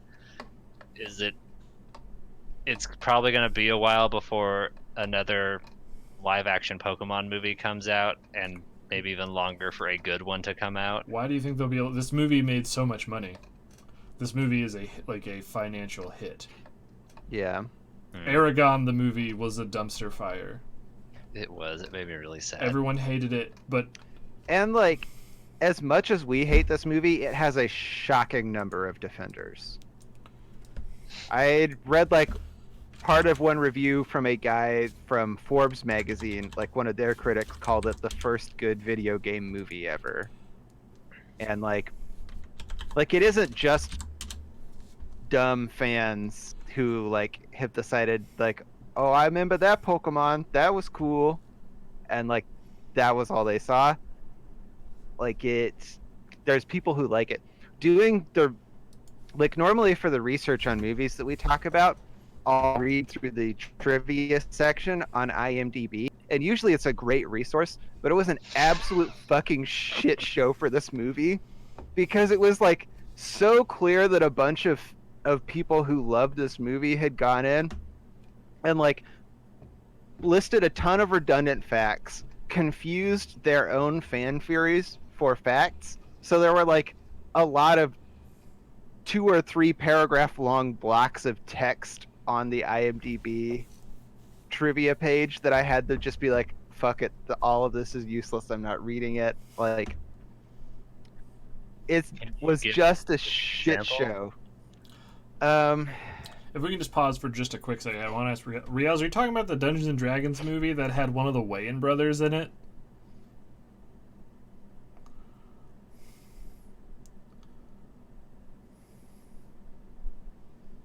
I'll wait for a response. I think I remember also seeing this movie when I was a kid, but at the time did not know what Dungeons and Dragons was, so it was just a movie to me. This movie was a movie that would just be in the rotation of shit movies on TBS on Saturday afternoon, where I eventually saw it after 4 years because I would just catch like 10 minutes at a time. Mm-hmm. But I do specifically remember them throwing the rock to get the beholder to go away, and I was just like, oh, okay. That's neat. That's a monster. But anyway, you're saying all the garbage on the IMDb trivia page? Yeah. Yes. Well, I didn't write down any specific bad trivia. Just there was a lot. This was like the worst that my research has ever felt. Usually it's a pleasure. This was not. Well, next time I want an example. Yeah. It doesn't even have to be next stream. It just next time we talk, I want an example. All right, I'll see what I can do. Yes. Looking at Detective Pikachu made like about 4 times its budget in profit. Oh, okay. Yeah. Like, yeah, this felt to me like it's, I don't know, to me, the difference between this and something like the Marvel movies is just that this is completely incompetent. I would have like the same basic criticism of them, which is that they all feel kind of designed by committee. It's just that this committee was made up of like people who didn't know what they were doing, whereas like the Marvel movies, the people who are there actually understand what they're doing. Yeah, because Kevin Feige, I believe he was from Marvel, is that he was someone who had been directing like crossover stuff for like decades. And he'd been wanting to make a Marvel Cinematic Universe for a long time. And then when Disney bought them, they were like, okay, we have the money to do this, and you are an insane genius of keeping all of this shit together. Yeah. Do it. But like, so one element of the committee that weirdly is a part that I think made this movie worse is actually the involvement of the Pokemon Company themselves. Because a lot of the decisions in this movie that I felt like were hilariously bad decisions, I found out in my research were actually made by the Pokemon Corporation. So like, the decision we talked earlier about how like I feel like part of the Pokemon enjoying it is suspending disbelief about the dogfighting thing. But the decision to make Rhyme City a place where Pokemon and humans were equals and where they didn't have Pokeballs or Pokemon fights, because that's bad, that was something that the Pokemon Corporation themselves suggested to the movie makers. Which just seemed like a really bad decision. Or like one of the few scenes in this movie that I felt was like actually funny when it was trying to be funny was the Mr. Mime scene. Like I felt like that one was a pretty funny scene. And apparently the Pokemon Company tried to prevent them from putting that scene in because they didn't think Mr. Mime would translate well. So the director had to like personally pitch the idea to the president of the Pokemon Company in order to convince him to let it happen. So it just seems so weird that they didn't, even the Pokemon, like the Pokemon Company itself doesn't understand their own property, or at least not would work well in a movie. Yeah, I'll say for as much of it is, this is the longest we've ever talked about a movie. Yeah. Yeah. Like, one thing that I. Oh, sorry. Go ahead. No. Sure. I was gonna say I heard there was a number of things that the Pokemon Company was like, we don't want in the movie, but then is it Fox or Sony? Who did this movie? I think it was Fox. Warner Brothers. Warner Brothers went, too bad, we're putting it in anyway, and we get to because of the contract we signed. Was the Lickitung scene? They didn't like that. They were like, no, and then they also didn't like the foot rubbing thing. They thought that was really weird and not appropriate for a kids movie. And then Warner Brothers I don't disagree with them on those. Was like, no, it's perfect for kids. They love having their feet rubbed. Yeah, the Lickitung scene was just like gross. Oh, what foot rubbing is a Psyduck? Is it like, I would say he's probably the second most shown Pokemon in that movie. And he looks really gross. Yep, Quentin Tarantino jokes. I didn't think he looked that gross. He just looked like a stupid duck. He looked bad. One of my roommates, their favorite Pokemon is Psyduck, and they were complaining the whole time, like, he looks so fucking gross and which one shitty and awful. Which one is it, if you can give me a hint? Because I want to know who... the female roommate. Oh, okay. Alright. Also, I swear, on that plushie behind guy on the left, sorry, that's Rob. I'm Rob, yeah. We've known each other since high school. Is the orange one. The orange? The fox? The smaller fox? Or the tiny little Rotom, which is a great ghost Pokemon. Rotom Yes, the big fluffy one is a fox. I like foxes a lot. They are one of my two favorite animals. But yeah, anyway, just the Psyduck, his whole deal is if it gets too upset, he'll explode with psychic juice. And the one way to get it to calm down is to rub his little feet. So he makes Detective Pikachu, Ryan Reynolds, rub his feet in the back of a car so that he doesn't explode and kill everyone. Which, even when he did explode, it didn't hurt Pikachu or the two humans. That didn't make any sense. Like, Yeah. Was there like a radius before the blast would start? I don't know, because every time in the show, whenever Misty's Psyduck would go crazy, it would just get like a blue aura and then just have really strong psychic powers. It wouldn't just explode. Well, and also like up until that point in the movie, they're clearly deliberately going out of their way to prevent Psyduck from having a headache because it will cause damage to things in the area. But then they just magically survive it. Well, Yep. that makes all the sense now. Is that psychic blast reduced Pikachu to probably about 2 HP, and they didn't have any potions, so when that golf ball rock hit him in the chest, it brought him below 0 HP and caused his lungs to collapse. Well, there you go. We solved found it. the headcanon that fixes this movie. Yes. We did it. I did one other thing that made me laugh around that scene was that after they're coming back from Mewtwo, You call him Ash? what was his name? I almost called him Ash. Yeah. Tim and Pikachu get back to the car, and then Lucy and Psyduck show up through the fence. They somehow took longer to get back to the car, even though they didn't have to make a detour to go and visit Mewtwo. That's true. Why? One thing I thought about is because in English, Ash is Ash, but in Japanese, his name is Satoshi. I wonder Yeah. if Tim has a different name in the Japanese release of this movie. I don't know. I do know that the Pokemon Company actually forbade them from referencing Ash, though.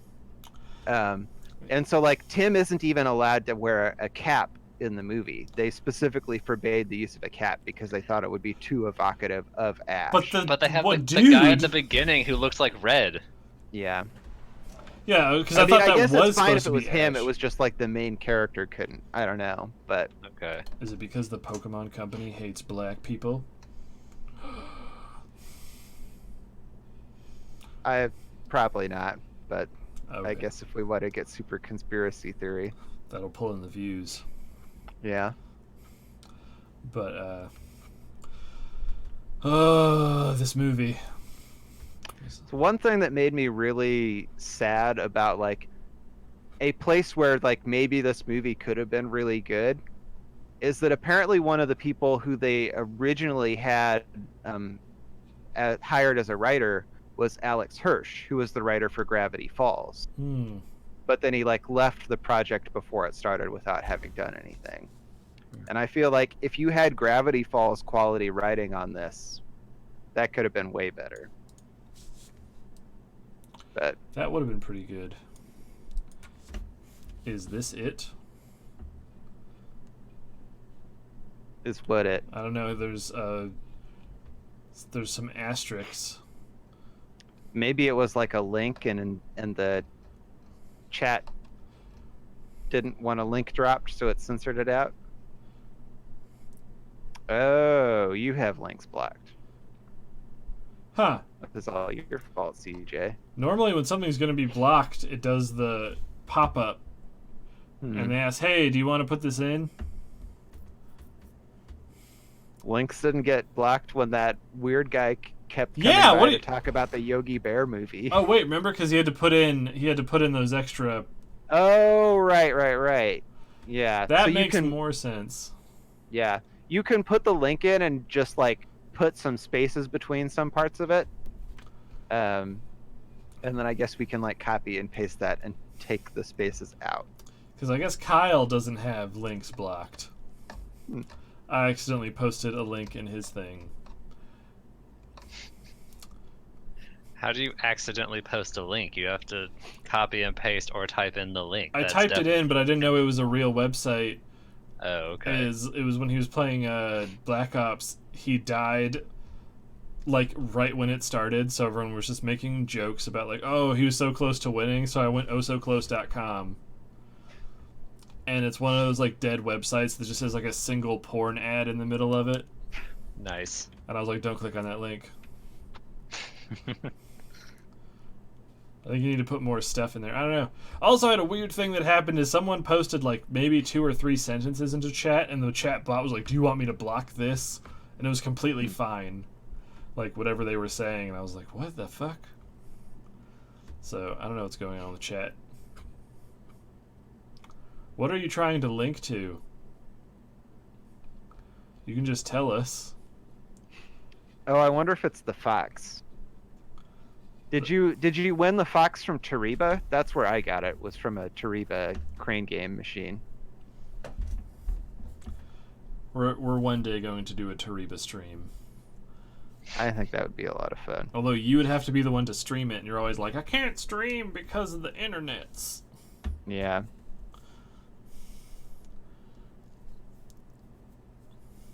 I forgot about Tokyo and Tulsa. Didn't you go to that one time, Will? No, I went to Sakura-Con, Ah, which was just a smaller good. version It of fucking it. blows.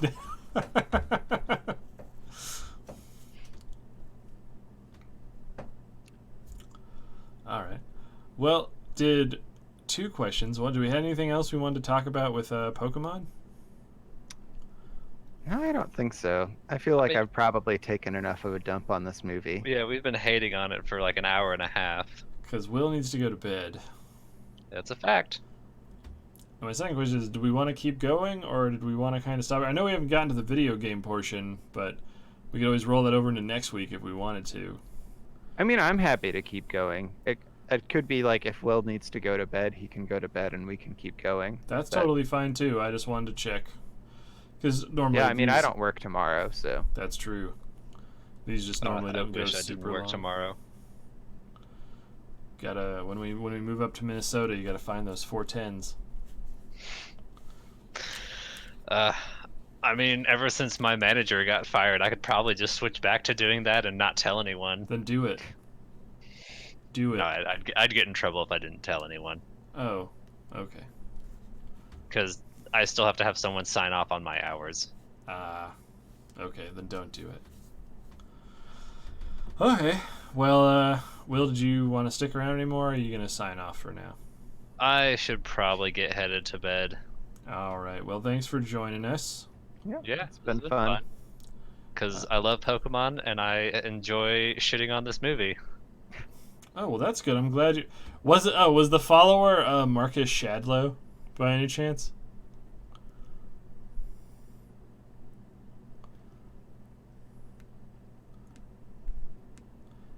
The name, I don't know, the follower. Okay. I was wondering, because there was a guy who... Normally when he raids, he just follows right away. Nice. He's a good Twitch guy. I don't know if he's a guy. I'm guessing he's a guy because his name's Marcus. But all right, well, you go to bed and get your sleeps. All right. I'll see you guys later, and I'll be back on tomorrow to play New Vegas. Yeah. Well, let's see how this works when Will closes this out.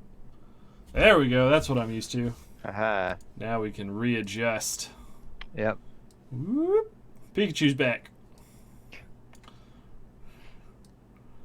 See, now I can make myself bigger without it looking super stupid. Nice. There we go. All right, so now it's just the OG squad.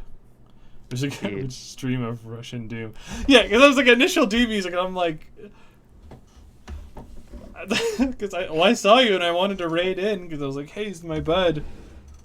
And then I was like, this VOD is gonna get muted to fuck. Can't play initial D music. Also, why are you streaming stuff you don't expect people to watch? Maybe he's making the content he wants to make. Practice. All right, that's fine. Also, you don't talk at all. I watched for like 5 minutes because I had to go get dinner started, but I was like, oh man, I want to hear how he stream talks, and then I was just like, deja vu. Gotcha. All right. Well, that makes sense. Anyways, we're going to move into the final portion of our podcast. Nice. We're going to, since we are amateur game developers, we just practice brainstorming. We're going to talk about building a roguelike. Yeah. Just kind of throwing out ideas. Nothing's bad, and we just will kind of, and we definitely want to hear stuff from chat. Is just some ideas, and we'll see how that work, and maybe one day it'll become a game, and we'll steal all of your ideas and never credit you. I'm just kidding. That's how we roll. We'll put you in at the special thanks The very end. Or we'll make an Easter egg room that has you in it, Oh man, doing it Bloodstain style. it's like exposure bucks. Yep. The truest internet currency. So Robert, I know I kind of started the last one. So did you have any sort of base you wanted to start on for what makes a roguelike? Because I think of the two of us, you're more into roguelikes than I am. Possibly true. Yeah, I came up with 2 ideas that I thought could be fun roguelite ideas. All right. So the first one is a very, very Robert game, and kind of relevant because it's similar to Pokemon in the way that it works. So it's called Something Manor. I haven't come up with what fits in the place of something yet, and it might change from manor to house or whatever, but it's like set in a haunted house, and you are a spiritualist of some sort who can capture spirits. And so like as you go through the house, you're like fighting various ghosts, and those battles would take place sort of Pokemon style, except my thought was it would be maybe a little bit closer to like the Final Fantasy X style, where you've just got your people, all of them are out, and any could potentially be hit, but that makes for more interesting play because you can have different roles for characters. And so like my thought was in this game, instead of like Pokeballs, you'd have charms that you used, but they'd be a lot rarer than Pokeballs and maybe have a lower success rate, so that it feels more like a roguelike. And then if one of the spirits that you capture dies, it's just dead forever. And So your it's- goal would be to get to the like spirit at the center of the mansion who is causing the haunting and defeat that spirit. And you would do so by capturing different spirits along the way, and also, you know, passing various trials and hazards and whatnot.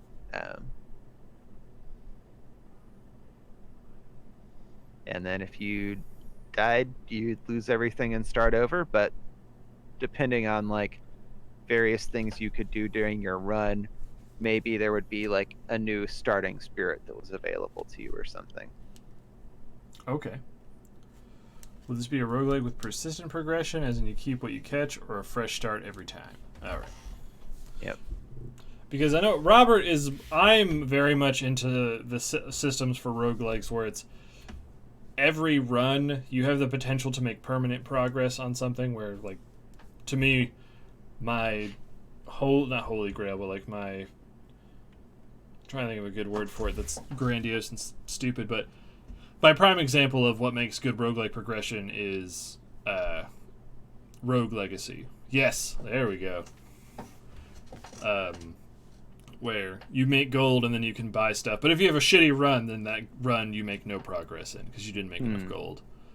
Yeah. But Robert, I would say you're more into like how Enter the Gungeon works, where it's you can get stuff, but then that stuff itself isn't even guaranteed. It's just more toys into the toy box that you have a potential to play with. Yeah. Although I would say like in this one, it's maybe closer to FTL, where like what you're unlocking are different starting loadouts in a way. Which also takes on where you unlock more things as you progress, but no extra starts. Well, shit, I'm just saying things as you say them. That's we're all on the same wavelength. That's just what's happening right now. But yeah, I mean, I also don't mind potentially the idea of like you could unlock sort of starting shortcuts where like I don't know, like there are roguelites where you could just immediately skip to a certain floor when you start. How Like are you imagining traversal in this game? Like how is this game being played?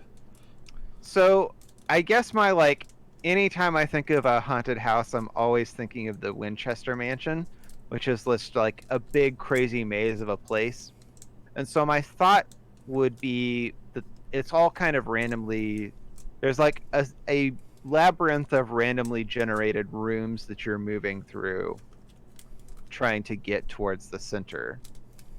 But I guess there could be like shortcut rooms that you would find potentially that might take you closer. Or I guess that's not. that I don't mean like that. I mean, how are you physically moving through the area? Is this like Pokemon where it's like a top down and you're moving, or is it like Slay the Spire where you're just moving you just move from room to room, and then in that room a thing happens? You're not actually moving. I'm your thinking character. Pokemon style. Gotcha. Okay, what did he say? I think my favorite take on this is you can unlock better starts and you get more powerful the more you die as you gather resources, but the game is designed in such a way that if you're good enough, you can beat the game with base stats.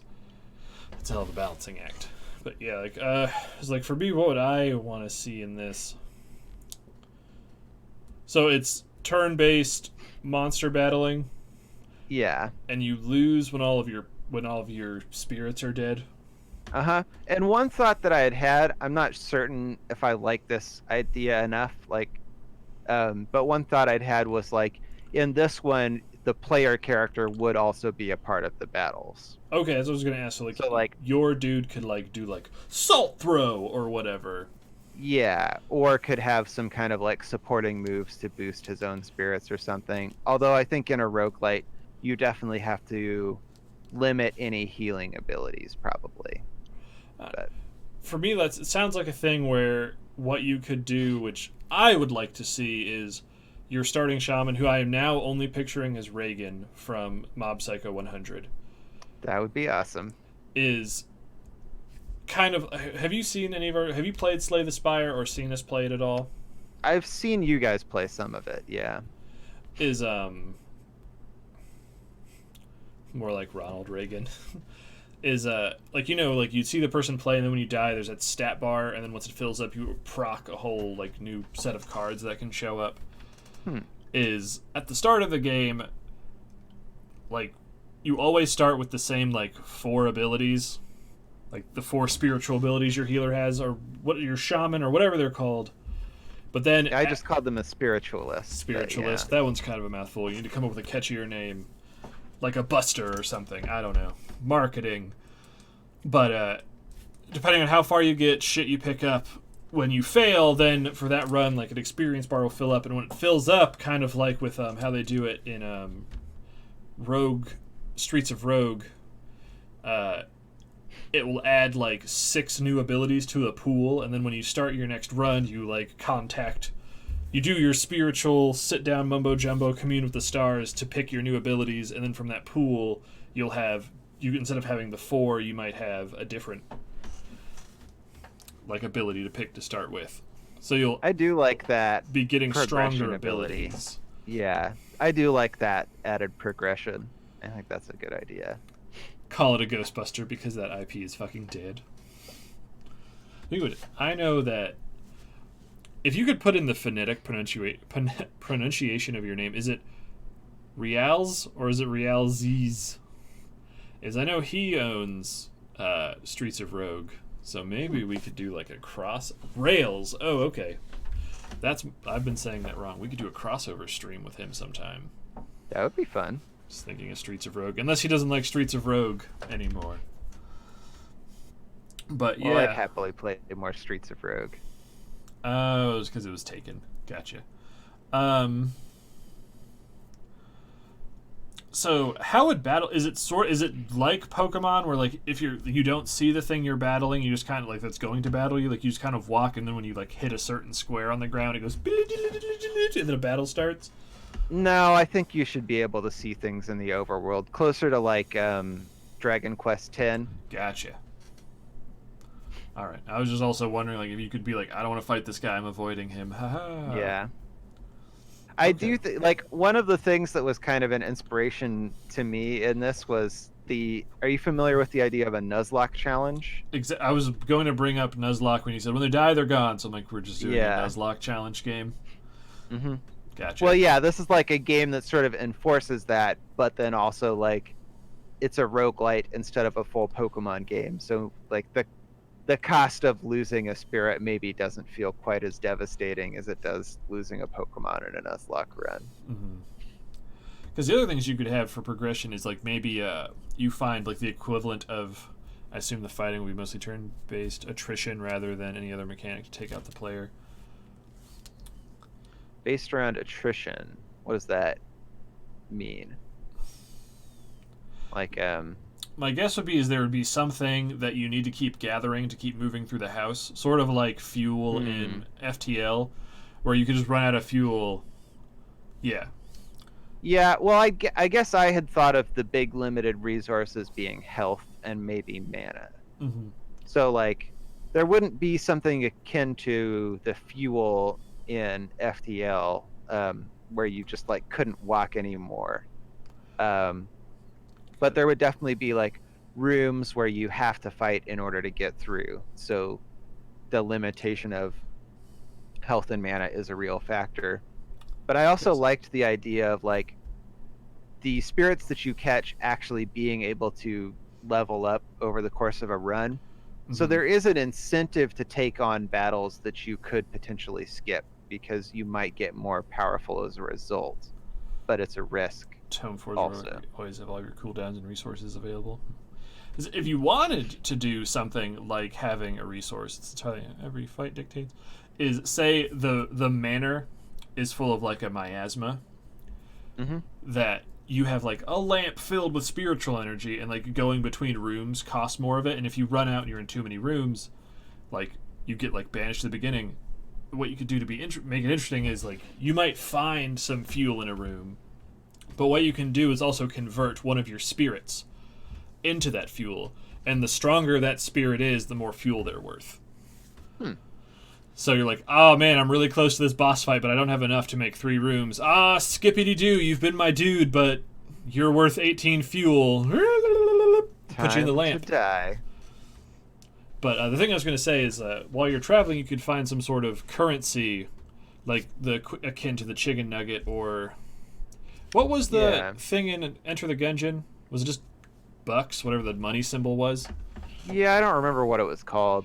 I do think they had a word for it, but I don't remember it. You could find stuff like that, and this could also tie into a bigger sense of progression of finding shopkeepers who are trapped, and then when you find them, they'll show up like at the base of the manor. There could be a dude who's like a spirit farmer, and you could use your currency to just buy better starting spirits, so you could end up going into the manor with like a full party. Yeah, that would be pretty cool. Robert, are we just making a game right now? Yeah. But so that's what I was thinking. So is this sort of, because I'm thinking, because it's kind of like I'm not sure how familiar with it. Have you played any of the Shin Megami Tensei games? I haven't, no. You really should. Like, I think they would be your jam. I don't know if I have any like platforms that you can play any of them. Do you have any of the DSs? Yeah. Then you can. You also have a PS4. Okay. Oh, are some of them on the PS4? I thought there was. But yeah, they're weird where they have a whole thing with like spirits, and because I believe it's sort of the same thing where you have your party of spirits, but if you don't have a full party of spirits, your character is one of the people in the slots. Yeah. So. And they also have a very interesting thing it's from what I remember hearing is where Gun Gal also has a whole system of Gun Gal. That name sounds really familiar. You don't necessarily have to fight a whole bunch of Fs. You don't have to. Familiar with Galgun? Is this a different series? Yeah, I know what Galgun is. But you don't necessarily have to beat a spirit into submission. You can like talk to them and get eggs on my face and get them to like fall in love, like not fall in love with you, but join your party. Or you'd come across a spirit who would be weak to something, and say you had like your full party was things it like was weak against, you could just bully it into being on your party without having to kill it. Yeah, I feel like there are a couple of ways you could do things. My initial thought had been, like I talked about, you'd have charms instead of Pokeballs. And I'd had the thought that like maybe you find various materials as you're moving through the mansion, and you can turn those into different sorts of charms that might be more or less effective on different types of spirits. But I don't know if maybe that's adding a layer of complication that is extraneous and maybe detracts from the fun. I would say in a roguelike that might be the case since everything is so random and you can't like Yeah. prepare. But if you knew, oh, I'm going into the area that's full of grass type creatures, I'll bring the grass type charms. Yeah. So I think Well, I feel like you just need to really have a simplified version. Like you couldn't have fairy 40 type types fighting, like there are yeah. in Pokemon. You'd have maybe like 3 to 5 types. Mm-hmm. But you could have some that like if the like the keep calling them spirits or whatever. I think for this game to be truly marketable, you need a fancy stupid name for whatever you are, the trainer, and then a fancy stupid name for the spirits you're fighting without calling them spirits. Yeah. That's just me. Whatever. My like inspiration for like the way the trainer works was the idea of like an Onmyoji, but I figured that's maybe a little bit cultural appropriating for me to be calling my character an Onmyoji.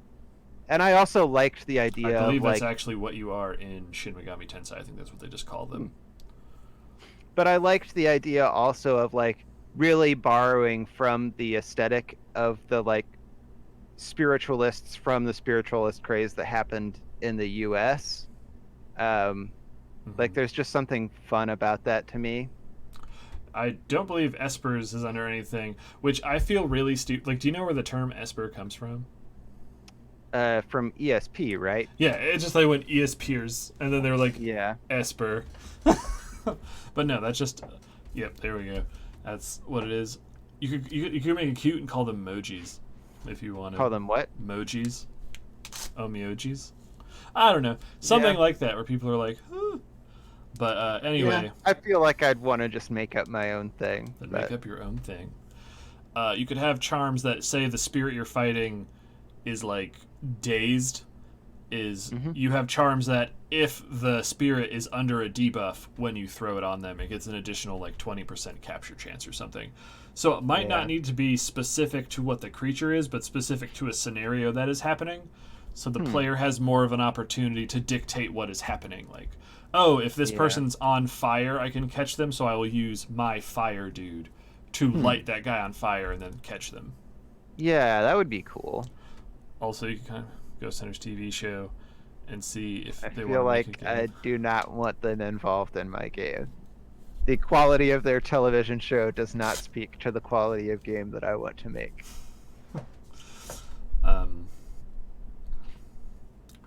So that's an option. It is an option if I'm really hard up for funding. Oh, I meant what I was saying, not the Ghost Hunters one. That's the solution. We're gonna get what is Ghost Hunters on the History Channel? I don't know. Because we'll have the History Channel like logo on your game.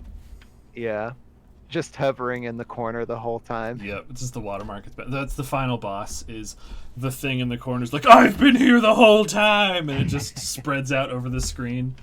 Yeah, it's like Gygus from Earthbound.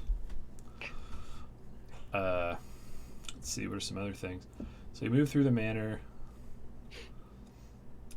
Yeah, shortcuts is always good. Yeah. What is like what is the end goal? So the end goal is to like get to whatever the big spirit is that is kind of like the source of the haunting in the mansion. And I'd have the thought that maybe there could actually be like 3, and if you manage to do different runs where you beat all 3, then there would be like a 4th even bigger one that you would unlock and be able to get to and fight. Well, you answered my next question. Main character's only action is shrieking. So I was going to ask, is this a game that could potentially be beaten in a single run, or is it like Slay the Spire, where you have to do at least 3 runs? I would want it to be something where you could theoretically beat it the first time, but it's just like probably a game where you have to learn some about how it works before you would actually have a shot at making it. Okay. Because I think that's something that I really like in roguelites.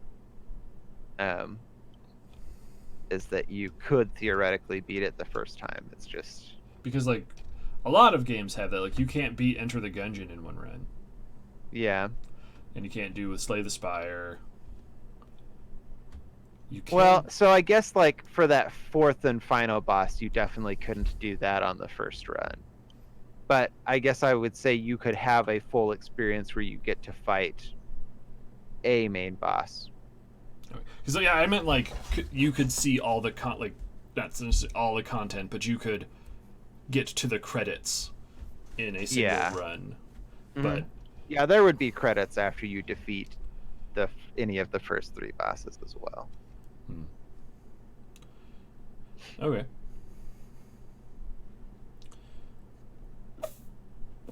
Like, I guess what I'm saying is it would treat that as a complete run. The 4th boss in some ways is almost like a bonus thing that maybe explains some of the deeper lore of the haunting if you can get to it. Would you think this a roguelike where your biggest asset is knowledge of the game? Yeah, definitely. Because that's the kind of roguelite that I tend to like to play. Like NetHack can be won on your first run if you knew enough. Well, I've never played NetHack, so I have no way to like gauge what that means. To me, a roguelike, I don't see you having guaranteed victory on anything, even if you knew enough, because there's such an element of randomization. Well, I mean, it's like, I would definitely still think that the balance was in that area where, like, in any run, you could just get some bad luck. But okay, you could also get good luck. So, like, if you got really good luck in terms of what spirits you're finding, how easily they let you capture them, how well your fights are going, etc., then, like, you could theoretically win despite having very little knowledge of, like, how it works. Whereas, like, you could get further through even a very difficult run by having a good understanding of how the game works and of, like, what risks are worth taking and that kind of thing. Gotcha. Is that almost sort of... Oh, right. It has actually straight up regardless of your luck, except in extreme circumstances with enough game knowledge, you can win any game. Because I almost sort of picture this as in my brain, a layout like a Binding of Isaac, where you come into a room and then like the room might have multiple exits, but then you just get to pick one exit, and like you would spend the amount of like miasma deflecting currency to open that door. So there would come to points where it's like, I only have enough to open one door.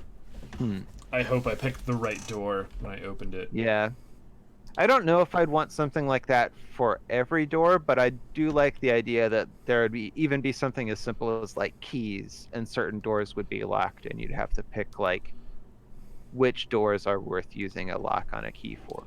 One question I do have from a production standpoint is, what advantage is there for there being free movement within the dungeon rather than just having like a point-by-point movement system?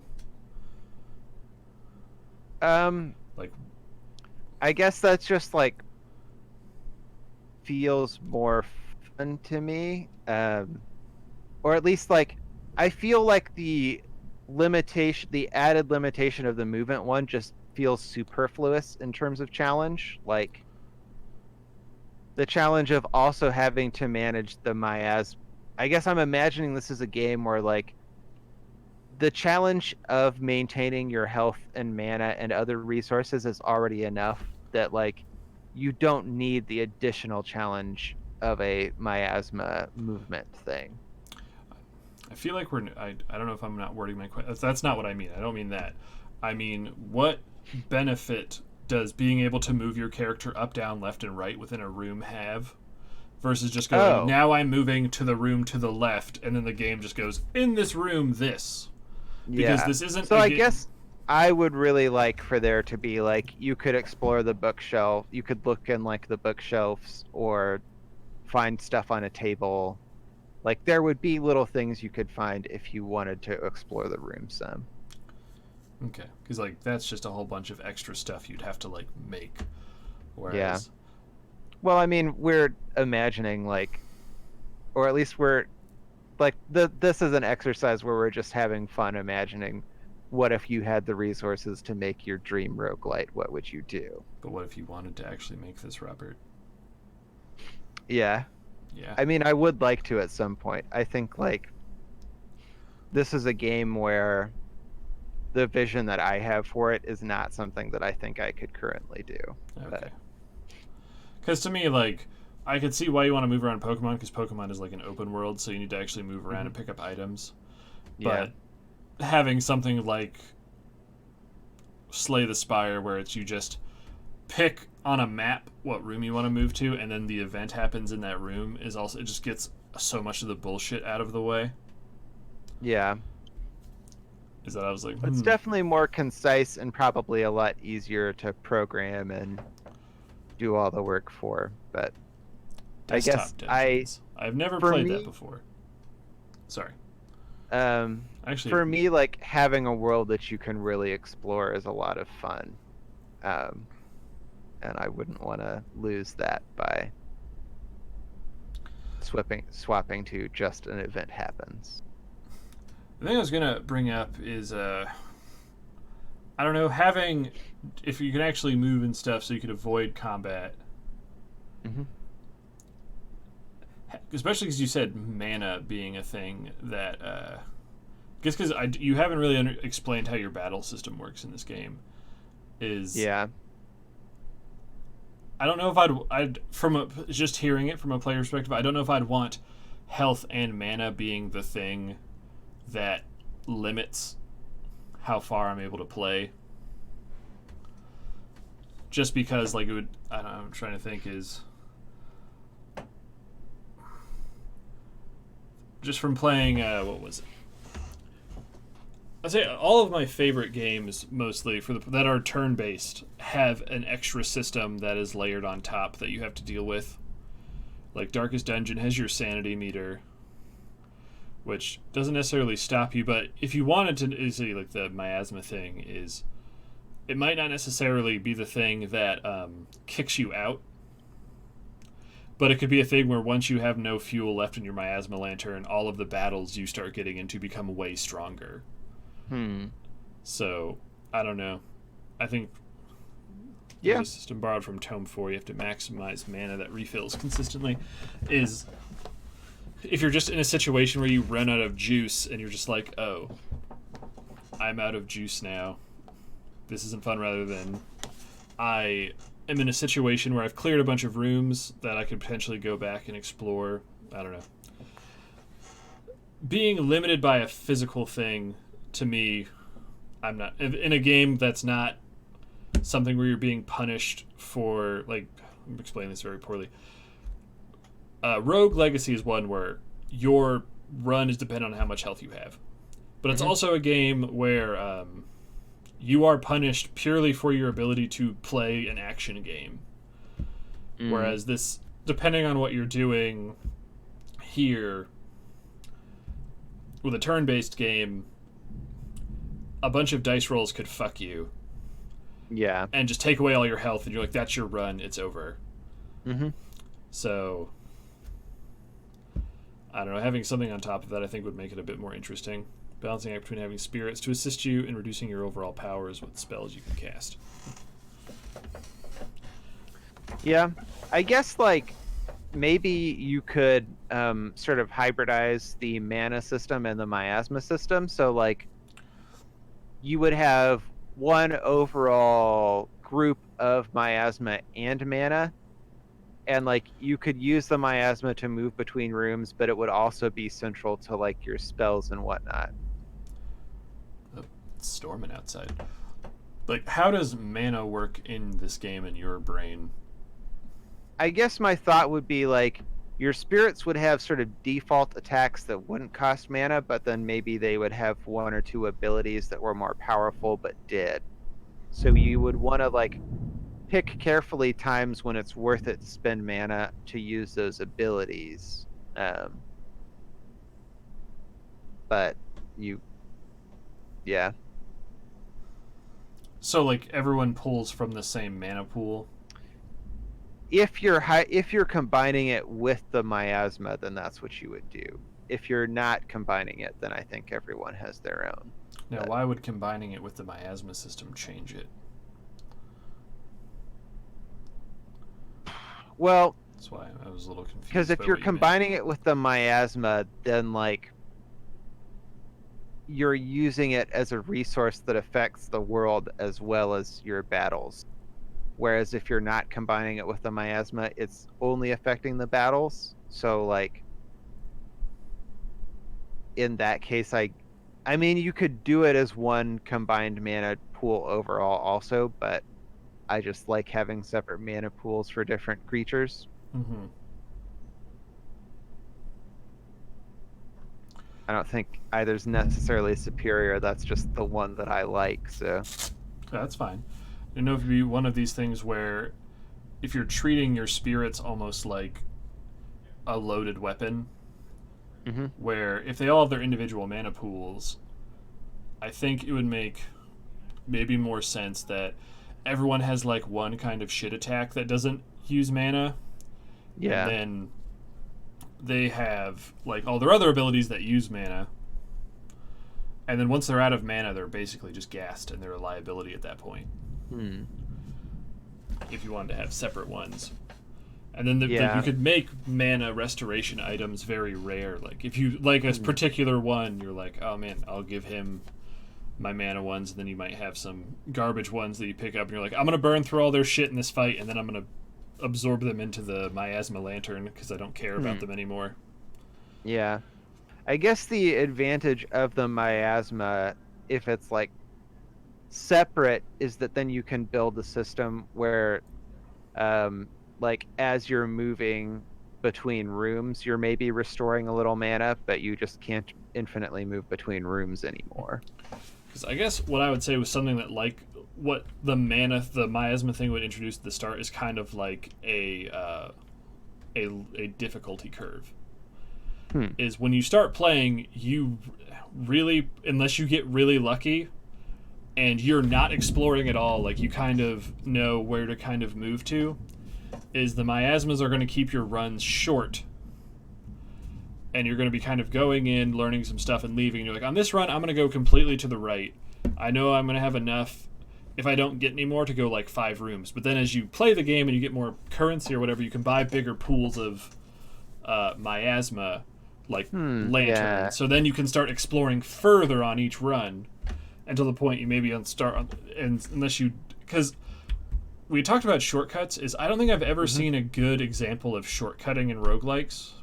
They're usually shitty because usually you want to do the early levels in hopes that you get some good drops that'll help you in the later ones.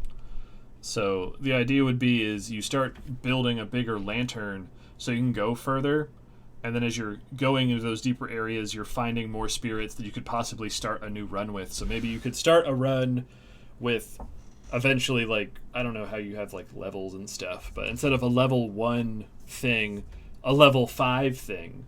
So then you're just crushing through these early things and just using them to generate more miasma, like fuel and money and XP and more currency that is perpetual. And then you're getting into new areas, and then those new areas start beating you up again.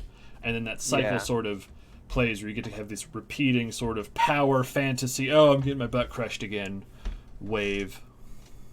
Okay, yeah, I do like that idea. That's kind of what I imagine. Not necessarily like a thing that's supposed to be in your way, but something that kind of forces you to slow down and learn systems before it kind of pushes you too far. Yeah. Because, once again, from Slay the Spire, a lot of people are like, you can't beat the game until you've done a number of like unlock runs because you need these specific cards, which I don't think is good game design.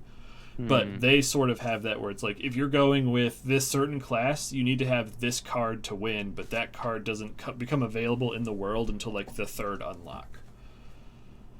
So it could be a thing where maybe when you find a new spirit and you kill it, there's a chance, or catch it, or whatever, the first time you find it, there's a chance it could start showing up at the spirit ranch at the starting area. So it becomes exciting. Like you pop into a room and you're like, I haven't seen that spirit before. I'm going to go beat it up. So then your thing might be, okay, before I move into the Act 2 of the building, or like, you said you haven't played Rogue Legacy?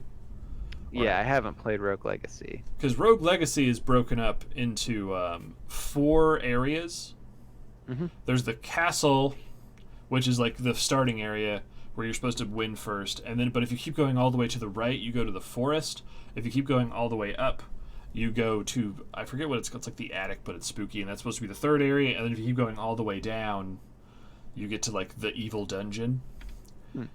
But normally on your first few runs, you just want to stay around the castle area because you know you're power capable of fighting there. So if we wanted to have something semi-similar where there's different like biomes of the mansion, is on your first few like runs, you want to stay in the first one collecting all the possible monsters that there are. And you're going to use up your lantern just moving in all the rooms because you're not going all the way to like the transitional room. So that's a way you can kind of control game flow. Yeah. And okay, I like that. Have a thing where like the game tells you, oh, you found all of the spirits in this. Here's an extra bonus. Here's like 10 more dollars of our currency that carries between runs. Yeah. So that way you have more stuff that carries between runs. And I don't know. Yeah, I like that. That's a good tweak of the systems that I was coming up with. Because I was thinking, like, I don't know, I would really like in Rogue Legacy where I'd have the shit kicked out of me, and then I would go right into a room, and it would be a room that just gives you a health item and a mana item that refill you back up to 80%. And it was just like, oh, that's awesome. So, like, if you didn't want health to be the super limiting thing, is you could have those moments where you move into a room and that room is just like a buff zone and you're just like, yes, I found the super room, and then you get all your health and mana back. But excuse me, as I'm trying to think of what, because like so far the things you've said are like you can interact with. In my brain, I keep cut out there. Oh, sorry. I was going to say, so far the things you've mentioned that you can do in the room other than fighting are look at bookshelves and reading, and I keep sort of picturing this as looking like Pokemon, where it's just top-down sprite things. Yeah. I mean, that was definitely the vision that I had in my head, that this is like a top-down sprite game. So, like, I don't know. I think there'd have to be, I think, some other things as well that can be done in real time in a room. Like maybe have like a dungeon floor switch puzzle or something. I don't know. Yeah, I mean, I definitely don't mind the idea of like sometimes you find a room and there's like a puzzle that you can solve in there. That kind of thing I feel like fits really well in that world and is a lot of fun. Because if it's just a room for like lore dumps, I don't know, I don't know how appealing that would be to most people. It's like, oh, I'm in a room and I see a desk and a bookshelf. I need to physically Well, I guess walk I meant over like to... bookshelves, but also like maybe there's a dresser that you can open up and there's an item inside, or you know, like a table that has a thing on it. It doesn't just have to be lore. Okay. So just where people just like, okay, come into the room. It feels like that will be a thing that becomes almost like a routine, is come in, defeat monster, touch all items in room, move to next room. I think some people will like that. I think for some people that might become kind of tedious. And that's well, that's fine. I don't want those people to play my game. Oh. Get the hell out. Okay. Bye, Robert. I think there would just need to be... You need to make the rooms very interesting, I think. Yeah. Like maybe have NPCs you can talk to and stuff, or just they need to be weird, just to keep away from the tedium of like, all right, unless were you also planning to have things where there might be like multiple monsters in the same room? Yeah, sure. Okay, that could be it too. But yeah, I mean, like if I'm thinking of this as like my dream game, then there are like hundreds of different furniture items that could be in any room, or like, you know, like the decor of a room could change a lot from one to the next. Because like the main issue that we talked about before when we talked about roguelikes is because everything is procedurally generated, it is very difficult to do like Dark Souls level environmental storytelling. Yeah, it would have to be an individual room like setup would have to tell a story to do that. So which would be a lot of work Yeah. to make like 100 specific rooms and then just have the computer shit out 85,000 other ones. And then you hope you get lucky and you're like, oh, this is one of the lore configurations where I learned that the owner of the mansion died because he poured ranch on his gerbil, and then the gerbil swore blood vengeance and put him in the microwave in a horrible twist on Maniac Mansion. Yeah. But it sounds like it's something that could work as a game. Yeah. It's a game that I, at the very least, would want to play. Nice. I also sort of picture, especially if you keep... Oh. Yeah, I'm probably not going to fall asleep tonight at all. No, you got to get some sleep. I'm just a really light sleeper, and it's storming really bad, so I just won't be able to fall asleep. Gotcha. That's my big problem. Is when it storms like this, I just lay in bed. Mm-hmm. That's right, I need to test this mod. Do what you need to.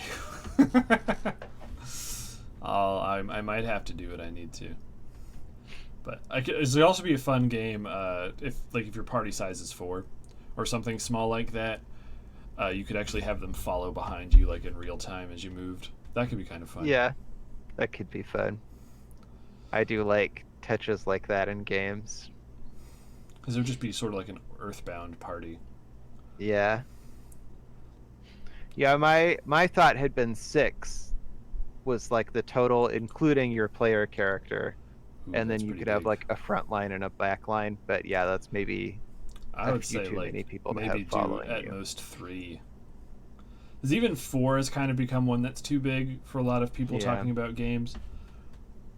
Is because there's 3 main functions in a video game like RPG, and I'm sure you know what those are. Like tank, DPS, support. And Rails, storms are just the devil trying to sneak around God, but he's dummy thick and the sound of his ass claps keep alerting the world. Oh my god, I needed to hear that so bad. That's awesome. Colonel. I'm so happy. Like, do you know what he's referring to? Okay, someone made a video a while ago, like a long time ago, where it was. Have you ever played Metal Gear Solid 1 or seen like a codex call from the Metal Gear Solid games, where it's like Snake? Where he gets like called on the phone. Yeah, and it's like the black Thing. screen and then Yeah. his picture and another person's picture. Yeah. Where it was like Snake calling Colonel Campbell, who's like his main support. He's like, Colonel, I'm trying to sneak around, but my ass is dummy thick. It's like I'm dummy thick, but the ass is whatever. Okay, I think I've seen that meme. And it was funny, but then David Hayter, the voice of Snake, made a video and he did it in Snake's voice, and it exploded on the internet for a while because it was great. That is pretty great. But as I was saying with things is, if you went with 3 spirits plus your dude, you could have like a tank, a support, a DPS dealer, and then whatever function you have built your spiritualist to fulfill. Yeah. That way you could have the HUD would probably look a lot nicer, unless. So I'm trying to think. What's the game? Earthbound has a really nice UI where there's 4 going, so yeah, you could have 4 is kind of like, I don't think any game really should ever go above that in terms of like a party size, because then it just looks really cluttered. I'm trying to think. I played a game where you could have 8 people in your party, and I was just like, ew, this looks bad. But I don't know. That's just me. I definitely think 6 is too many. Especially because That's fair. you have 5 spirits and then you, and my game UI brain says that since you are separate from them, the player, like the spiritualist UI element, should probably look different to the spirits. So having an odd number of like 5 seems weird. Like 3 is a fine odd number, but like 5 might look weird. I know there's so many studies that humans are just drawn to the number 3. So I don't know. That's my 2 cents about party size. Because then how would it work would it always be like your party versus a single target, or when you bump into an enemy unit, does it do the Dragon Quest thing of then it spreads out into like other Yeah, I people? guess I hadn't thought about that. Because I've heard the complaint, and I feel this way too, is when you cannot really plan doing anything when it's the Dragon Quest thing. Mic dropped out there again. Oh, can you hear me now? Yeah. It's almost impossible to plan when you have the Dragon Quest set up, where it shows like the one enemy, but then when you bump into them and the fight starts, it's like, surprise, there's these two other things that you didn't know would be here. Yeah. Yeah, I guess I'm conflicted because, like, I feel like it kind of sucks if you're only ever fighting one enemy at a time. That feels a little boring to me. Mhm. But at the same time, like, if you don't do the Dragon Quest thing, then, like, you kind of only have to fight one enemy, unless you make it a rule where, like, however many enemies are in a room, if one of them manages to get engaged with you in battle, then the others also rush over or something. Mm-hmm. You could do a thing like that, where they all do it. You could have another system where maybe if you time it right, you can sort of snipe them and just grab one of them for a fight and like beat them up. Or if you want to do the Dragon Quest thing, maybe you could make an upgrade thing you get later, which I would say make it a permanent thing rather than an item that does it, where you can stop where you are and use the item sort of like, I'm imagining like a magnifying glass, and you move it over that monster and it'll tell you who's in that cluster of monsters. But while you're using that, you can't move your character. So while you're looking at one monster, another group of monster might come out from behind and hit you. Because I was thinking about it is maybe like if you do the miasma thing, you could make it be like the lower your lamp is, you sort of start losing the field of view in the room, so you can only sort of see so far away from you. Yeah. So yeah, like while you're examining someone, you're like, oh, that one's made out of a Finko, a Dip Top, and a Blurple. Oh, I think I have a thing that's good for that. A Stanky Dank might come up behind you and hit you, and he'll have his 3 bros. And you're like, shit, I don't know who's in his party until the fight starts. So that would mean make sense. At the start of the game, you would never know who's in the party until you're in it. But then, like, the shopkeeper at the very beginning is like, I have this item that's pretty good. You should save up your money and buy it. So that could be the first goal of the game, is getting the inspector's monocle so you can see how many or what is in something. Yeah. And then maybe as you play, you could have temporary, like, once again, Rogue Legacy would have these relics that you could find that were only good for that run, and they'd do a buff normally. Is maybe you could find temporary buffs to the monocle that say, like, oh, when you look at an enemy, it tells you, like, I don't know what else you'd be doing. Like, you could be like, oh, this enemy starts in an enraged state randomly. It would give you more of a certain information. Or you could have one, if you look at a group with the inspector's monocle, when you start combat, you always get to go first, or something. Yeah. You could find ways to upgrade it. So if you did something like that, you could still have the multi-opponent combat with only having to have a limited number of sprites moving around at any one time in the overworld map, if that solution that sounds seems good like to a you. good solution. But because I agree, I think only fighting one monster would kind of suck. Though if you made it really special and you made the enemy really strong, kind of like you've seen Mob Psycho 100. Yeah. Okay, you know how Dimple shows up his first appearance? He's like a huge jack dude. It would take, I think, more artwork. Is you only fight one enemy every time, and then when you destroy them and you capture them, you get a little chibi version of them that's not as powerful as the original. Yeah. So maybe instead of having to capture, like, this one's a level 5 version of a monster, is you can start capturing a monster while it still has more of its power inside of it. So you could eventually start capturing full strength Dimples. Yeah. That would be fun. I don't know, that's another thing. If you just like, oh, I only ever want one enemy, that way the player always is like, that's a Chad Beast. I know what a Chad Beast is. No surprises. I have my anti-Chad Beast build. Go. Yeah, I think that's a good option too.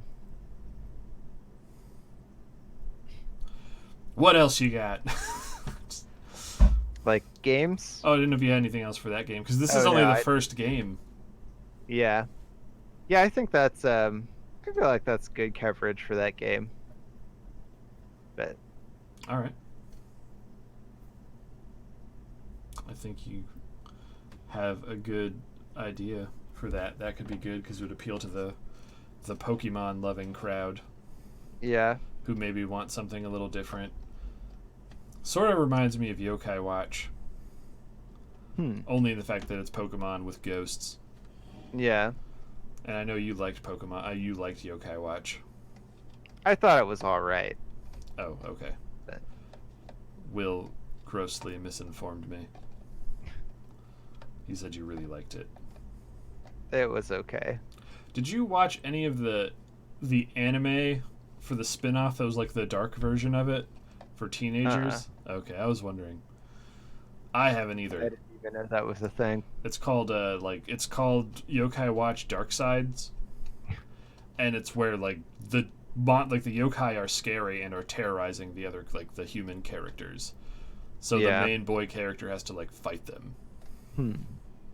Give me a second. I'm getting called by roommates. Okay. Deal with this. I'll hang out here with Pikachu. Yeah, I mean. This is a longer podcast. This was fun talking to Robert about this game idea. Now I also want to kind of play this game. I may have bogarted that part of the conversation for too long. So Pikachu, why'd you make that shitty movie? Did it make you feel good? Did it make Ryan Reynolds feel good? I guess that's the most important question.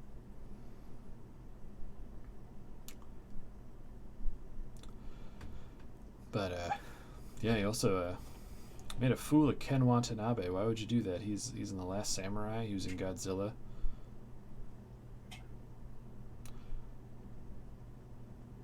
I'm most disappointed in you that you had Ken Watanabe, who is famous for his one specific line from that Godzilla movie. Oh, Robert's back. Sorry about that. That's fine. Is everything okay? Yeah, I guess everyone else in the house is having internet problems, but I was just talking to Pikachu about how disappointed I was that they have Ken Watanabe in that movie. yeah. And Ken Watanabe is also from the newer Godzilla movie. Then you were what? Godzilla movie. And he has a famous line that has kind of been memed into oblivion, and I'm so mad that they didn't use the opportunity for Pokemon Detective Pikachu, since it's a movie about Pokemon that battle, for him to say, "Let them fight." But just another log to the hate fire for Detective Pikachu, I guess. Yeah. So anyway, One more failing on their part. you had the second game idea? Well, I have one. Do you have a game idea that you No. want to? No. Talking about your ideas is way more fun. Okay. Well, I had one other idea that I came up with. If we want to talk about that one, so. Yeah. So, this game is thematically inspired by an Albert Camus essay, "The Myth of Sisyphus." Are you familiar at all with this essay? No, I'm familiar with the Yeah. myth of Sisyphus, but not the Yeah. specific essay. So in Camus' essay, he's considering the myth of Sisyphus, where Sisyphus has been cursed forever to roll a boulder up a mountain. Mm-hmm. And Camus is an existentialist, and he is kind of thinking about the idea of maybe Sisyphus is just losing himself in the work of pushing the boulder up the mountain, and is actually deriving pleasure from the work itself. And I guess I liked the idea of having a game that was keeping that theme in the player's mind to make them question whether or not it's like a valid idea. The game itself Alright. has nothing to do with pushing a boulder. Okay.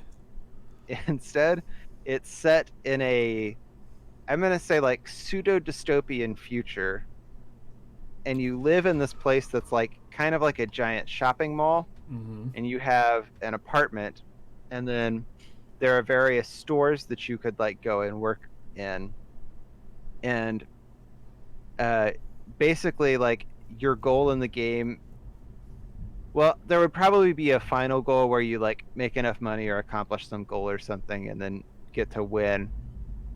But until then, your goal is kind of just to like stay afloat and not get kicked out of your apartment because you keep missing rent. So you would like go and do various jobs in the mall during the, like, the my thought had been that it has a day cycle where the days are divided up into like morning, afternoon, evening. And so Mhm. like in any time frame you could choose an activity, like I'm going to go do a job, but then there would also be maybe like social things that you could do, um, or like hobbies, like you could go to the gym and work out and increase your fitness stat or whatever. So it's, I guess, kind of like you're a person living in this world just trying to get by, and This- that's the roguelite game. This has the potential to be something really good just from hearing it. Also Mhm. has the potential to be terrible if it's not done right. Yeah. It reminds me of something like Papers, Please, Mm-hmm. which are you familiar with that? Yeah, I haven't played it, but I'm familiar with it. Where it's a very simple, almost unfun thing to play, but it becomes very interesting by the setup and what it is done. Yeah. Right now, what you've kind of described is like a weird hybrid of the non-combat versions of a Persona game and The Sims, Yeah. where you can lose. It automatically, because just for how the game is set up, does not sound like a game I'd ever want to play. Only because it sounds like a game that the purest entertainment value would come is that there's nothing that would carry over between runs. It's just a random run every time, unless you can do things. It's like, now I'm going to start, because it feels like it'd be a game where you would be playing technically like a new person every time. It's not, Yeah. Craig died, oh, I'm replaying as Craig again. It's like, that person's done, we're moving on to this new person.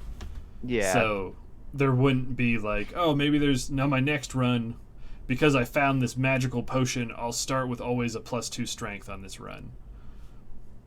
So I can see this could be a very interesting game if it's just, it's sort of like I think it's called Hail to the King.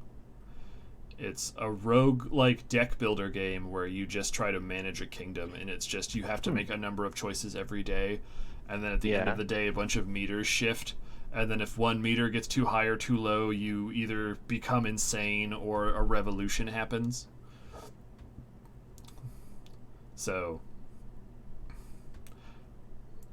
Yeah.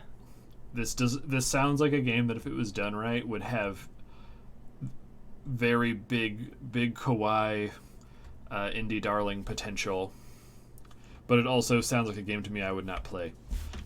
Yeah. Just because it's like, this isn't my. It also, like, almost by its design could easily become a hilariously pretentious piece of shit. Yes. But I mean, that's I would I don't know, never that's the mention kind of to thing I like. anyone before the game came out that this was based on a whatever Camus essay. Don't say that to anyone. You wait Yeah. until the game has been out for like a few weeks and it's doing really well, and then when you're being interviewed for Kotaku, you're like, "Have you heard of the Sisyphus essay by Boo?" And then they're like, "What?" Except if you're talking to Tim Rogers. For me, then- like, ideally, I would just want to integrate some like things into the world which would clearly hint to anyone who knows, who's read that essay, like that's what it is, and then maybe those people like go online and then people are like, oh, this is a Myth of Sisyphus thing. But since there's no gameplay elements to this, I cannot think of anything to add. well, I mean, they're so like, I don't know, I guess the gameplay is very much like randomized and not super in your hands. One thought that I'd had is like, various jobs could have like a mini game associated with them that you would play. So like you could go and do job A on this day, and like you'd play the mini game for job A, and depending on how well or how poorly you did on it might affect like how much you made at work that day. And then also like I'd had the thought that it would have kind of a stat system. Yeah, like a dating sim sort of thing. Yeah. And so like various jobs might require you to have certain stats, like your skill and your intelligence have to be so high, or maybe like it's a job where how you look is important, so your charm has to be at a certain level. Yeah. And then there could be things like various clothing items that would affect stuff. And I think the minigame idea going in, I'm breaking the rule of our thing, is more of a word of warning. I think the minigame aspect of that would kind of ruin some parts of it. Mainly because this is just because no one is a super developer, is you would need to make sure every minigame is equally as fun. Yeah. And not boring, because like if you're doing it, because I also in my brain, which you haven't said it, so I'm adding on to your game, is like there's some sort of basic necessity things you need to keep up, like food, your mental state or something, because if it gets too crazy, is say when your choices come up and like your guy's about to go insane and the option is read a Lovecraft book and get super into it, which would the penalty would be +5 enjoyment but -5 sanity, so you would die of whatever. And the thing to fix it is to go to work and flip burgers. But the burger flipping minigame sucks. People are going to be like, I might as well just die. I don't want to do that. Whereas if you make it, the burger flipping option just then branches off into its own subsystems. Like, okay, you chose to go to burger time work. What do you do at burger time work? Yeah. But I think if you're... I mean, like, depending on how many jobs you come up with, I feel like it's not unreasonable that you could make enough fun mini games. Because I mean, like, I don't know, there's a lot of mini games in Mario Party that I think are fun, and like maybe you can take the mechanics from those and build a job around them or something. But then also there's, if someone who's playing this wants to see it more of like, I don't know, if your dexterity is being challenged, like the thing you need to do, you need to finish a day at work to get these health points, and you're making it a thing where you have to be actually play the mini game to get those points, but if you are suck at it, then your character dies. This feels like a game that if you just were like purely making decisions, especially like if someone's old and doesn't have good finger dexterity, they wouldn't be able to enjoy your game as much, where it either needs to be a game that is ridiculously minigame heavy, which I would caution against because it could get repetitive. Because you need to have multiple very deep minigames, or you just remove minigames entirely.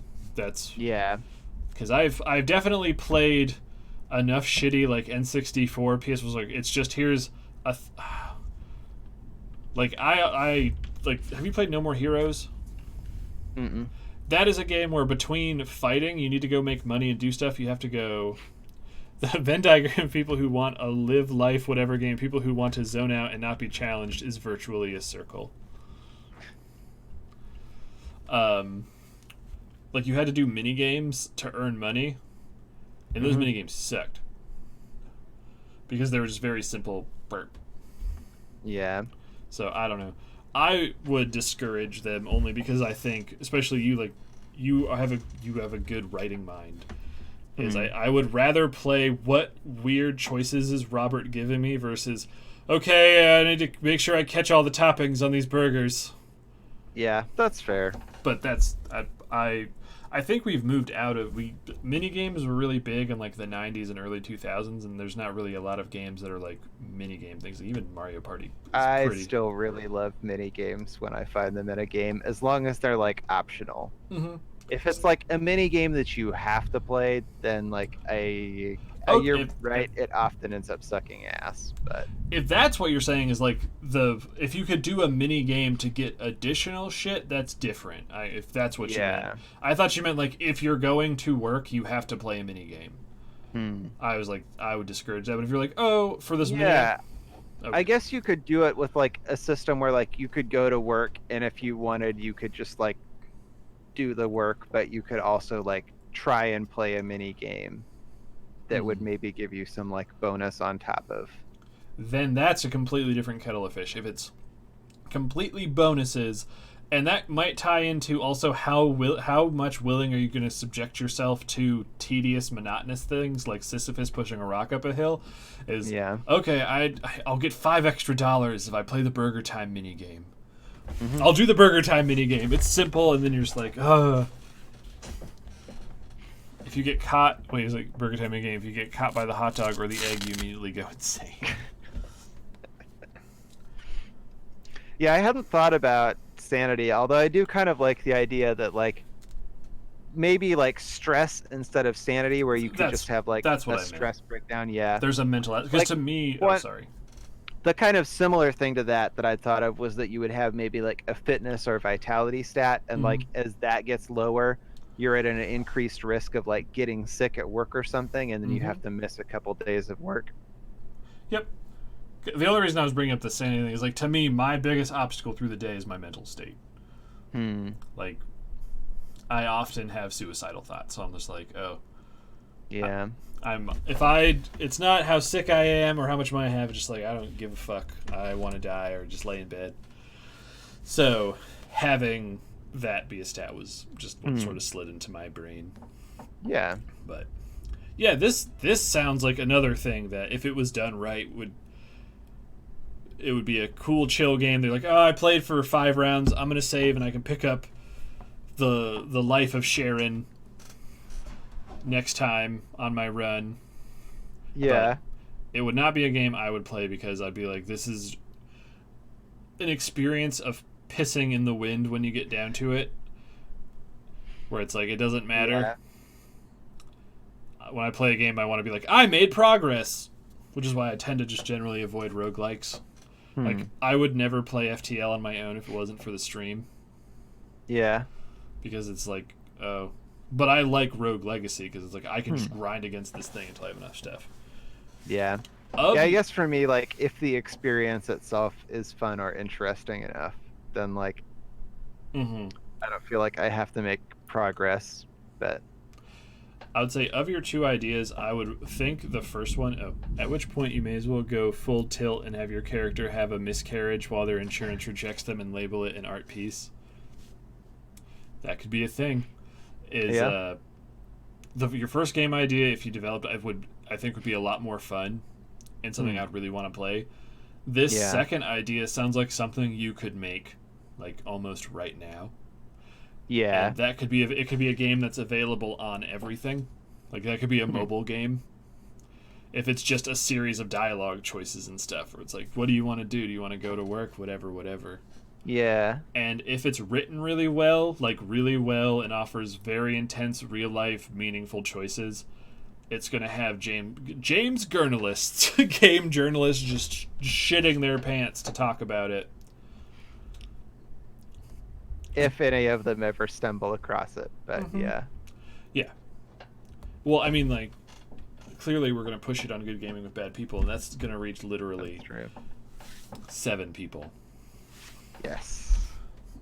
But, so yeah, I can't really, it doesn't sound like, this game sounds like it would be very derivative, with not having, like, really any necessarily new game things, but it has the potential to just be the thing that everyone's like, this is a really good version of. This is an American dating sim. Whereas Japan... Yeah, I guess the idea is to, like, take the life simulator, but, like, maybe try and say something with it. I guess, but when I was saying derivative, I just meant, like, in terms of how you're playing it. Yeah. It's not going to be anything where it's like, this changes the dating sim. It's still just, yep, stats went up, stats went down. Oh, man, but now I need to decide between eating this hot dog and doing this other thing, and then I have a miscarriage, and then the insurance rejects my miscarriage. Yep. It could also be an insane game of ticking clocks. Like, if your character was a woman and could get pregnant, and 3 months into term, it's like your significant other leaves you. So you're just like, what do I do? Yeah. And then if you decide to have an abortion, then the game, like, ticks that, is like, oh, they've had an abortion. there could be an event later where like an insane person shows up at your house and you're like, you are a disgrace in God's home, and just like burns down your house, and then you're homeless and you have to figure out what you have to do from there. I don't know. I would rather play the spooky spirit game where you play Pokemon. That one sounds more fun. It's definitely the like more straight up fun one. Abortion, dark side points. But yeah, the second one I think would be the purest example of all of the weight is on writing and imagination. Yeah, versus for sure. Mechanics. Which I don't know if that would really be a roguelike. The way the game is played, just because that's kind of just how that genre of game is played. I've seen a bunch of games that do that sort of thing. And I guess like in this one, at least the thought is you put an emphasis on the capitalist needs of like the things you have to do to survive in that capitalist society are so extreme that you're often failing. Mm-hmm. And so like you're dying and starting new runs and trying to get further and like maybe reach one of the various end goals. And that I feel like it's technically a roguelite. It's definitely not a traditional one, but mm-hmm. Yeah, I mean that's a good one. I really can't think of anything to add in terms of systems because it's fair. The way because it would just be adding scenarios. Yeah, I guess that's what it would come down to is let's write this game. Yep. But yeah, those were my two ideas. So I think they both have different great amounts of potential if they are done right. Yeah. Well, thank you. The game sounds like gold for games journalists, but absolutely trash in terms of anyone who actually wants to play it. Oh. I mean, maybe. I really like that kind of. So I was reading his comment. Yeah. Well, yeah, I was looking at it too. Okay. I guess I'm saying like I feel like there is maybe a very niche audience that would be interested in it. Like that's perfectly fair to say, but like I'm part of that niche that like if someone else made this game, I would be like that sounds kind of fun and I want to try it out. I think for it to be enjoyable, because you'd have to. I think this one feels that also like this game feels the most of like this needs to be a free game. Yeah. Unless you did sort of Hail to the King. I think it's called Hail to the King, which was it's like the deck builder one, or what's it called? It's not a roguelike, it's Commander Kings, or that's what it is, Commander Kings 2, where you can have options where like your character can believe they're possessed by the devil and goes insane, where you would need to be ridiculous with some of the scenarios, so people would then just be playing to see how reigns. That's what it is, Reign of Kings or whatever. Pick a card, decide your fate. Is you would need to have something so ridiculous that gets people coming back to play it, rather than, all right, it's time for another allegory for capitalism. Do I make $5 or do I eat one of my kids? Yeah. If there's no gameplay at all involved. I mean, I don't know, like there are games for people who kind of just like to watch numbers go up, you know? Yeah. And I'm like one of those people. And I feel like this is a game where like in a lot of ways you're kind of watching your stats go up, you're watching your money go up and down. You're like managing these sorts of things, and I get that that's not fun for a lot of people, but there definitely are some. So. Yep. I would say it does not have broad market appeal. Yeah, that's fine. But Detective Pikachu had broad market appeal. It made a lot of money. Yeah. So what does that say about things with broad market appeal? What? It says that I'm a pretentious asshole. A little bit. Yep. I remember I used to work with someone who had a program going on their computer almost all the time, which was just an automated system of numbers going up. I don't remember what the name of the game was, but it was like a browser game. and it was purely just numbers going up, and they would just watch it all day, and I was like, that person might be a little nuts.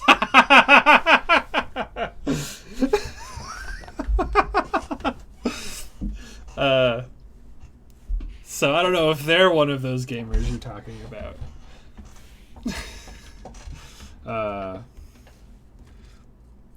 Maybe Rails knows who that person is.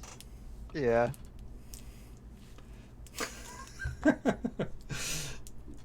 Skinner boxes, that's what it was. I couldn't actually. I remember they said what the thing was, and I can't remember what it was. But yeah, Skinner box. Cookie clicker being by far the biggest one. But yeah, I think we should just make the first one though. Let's do it. Fair enough.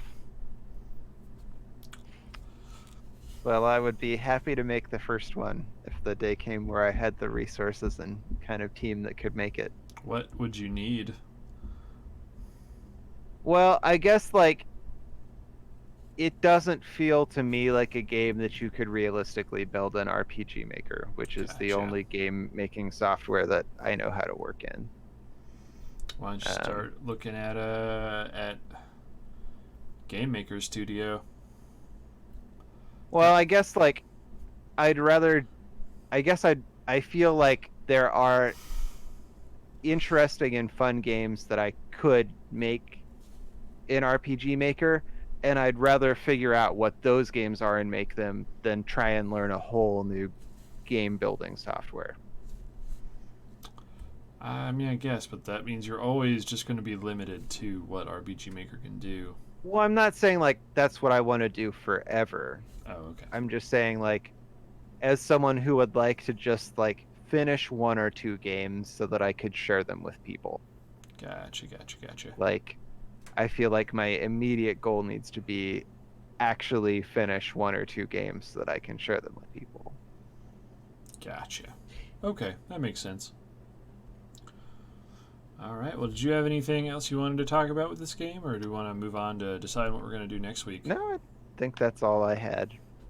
All right. So, what movie do we want to watch? I almost kind of want to watch another movie that's going to be shitty just so we can talk about it for a really long time, but I can't think of one. I actually was thinking of one earlier, and, like, it's a movie that I really like, but it's also a pretty bad movie, but I don't know if you'd even want to watch it. All right. It's called Dagon. It's a horror movie that's like Sorry, it's like a horror movie that's very clearly inspired by Lovecraft. Mm-hmm. And we're open to suggestions. So, how do you spell that? But I had like a couple. I had one good movie too that I thought would be maybe fun to watch. Okay. What is I haven't, because I have never seen 12 Monkeys. Oh, I have. And I know that's a bit of a classic, but I think it's not super great, in my opinion. Okay, well, I saw it and I was like, it has some interesting things, but it's Brad Pitt is really good in that movie as a crazy person. We did talk about the world's fastest elevator. Oh, hey, speaking of number people, did you ever find out if that certain number person was someone we know? No. Okay. But I'm guessing they were. Because the person you were thinking they would be, they have a different username on here. Yeah. So unless they made multiple accounts. But I think there's just multiple number of people that I don't know which are which. Because I know everyone in your houses what their names are. So someone would have had to make another account to be 31899. The last vampire on Earth. What is that? Last vampire on Earth. Oh, that looks so bad.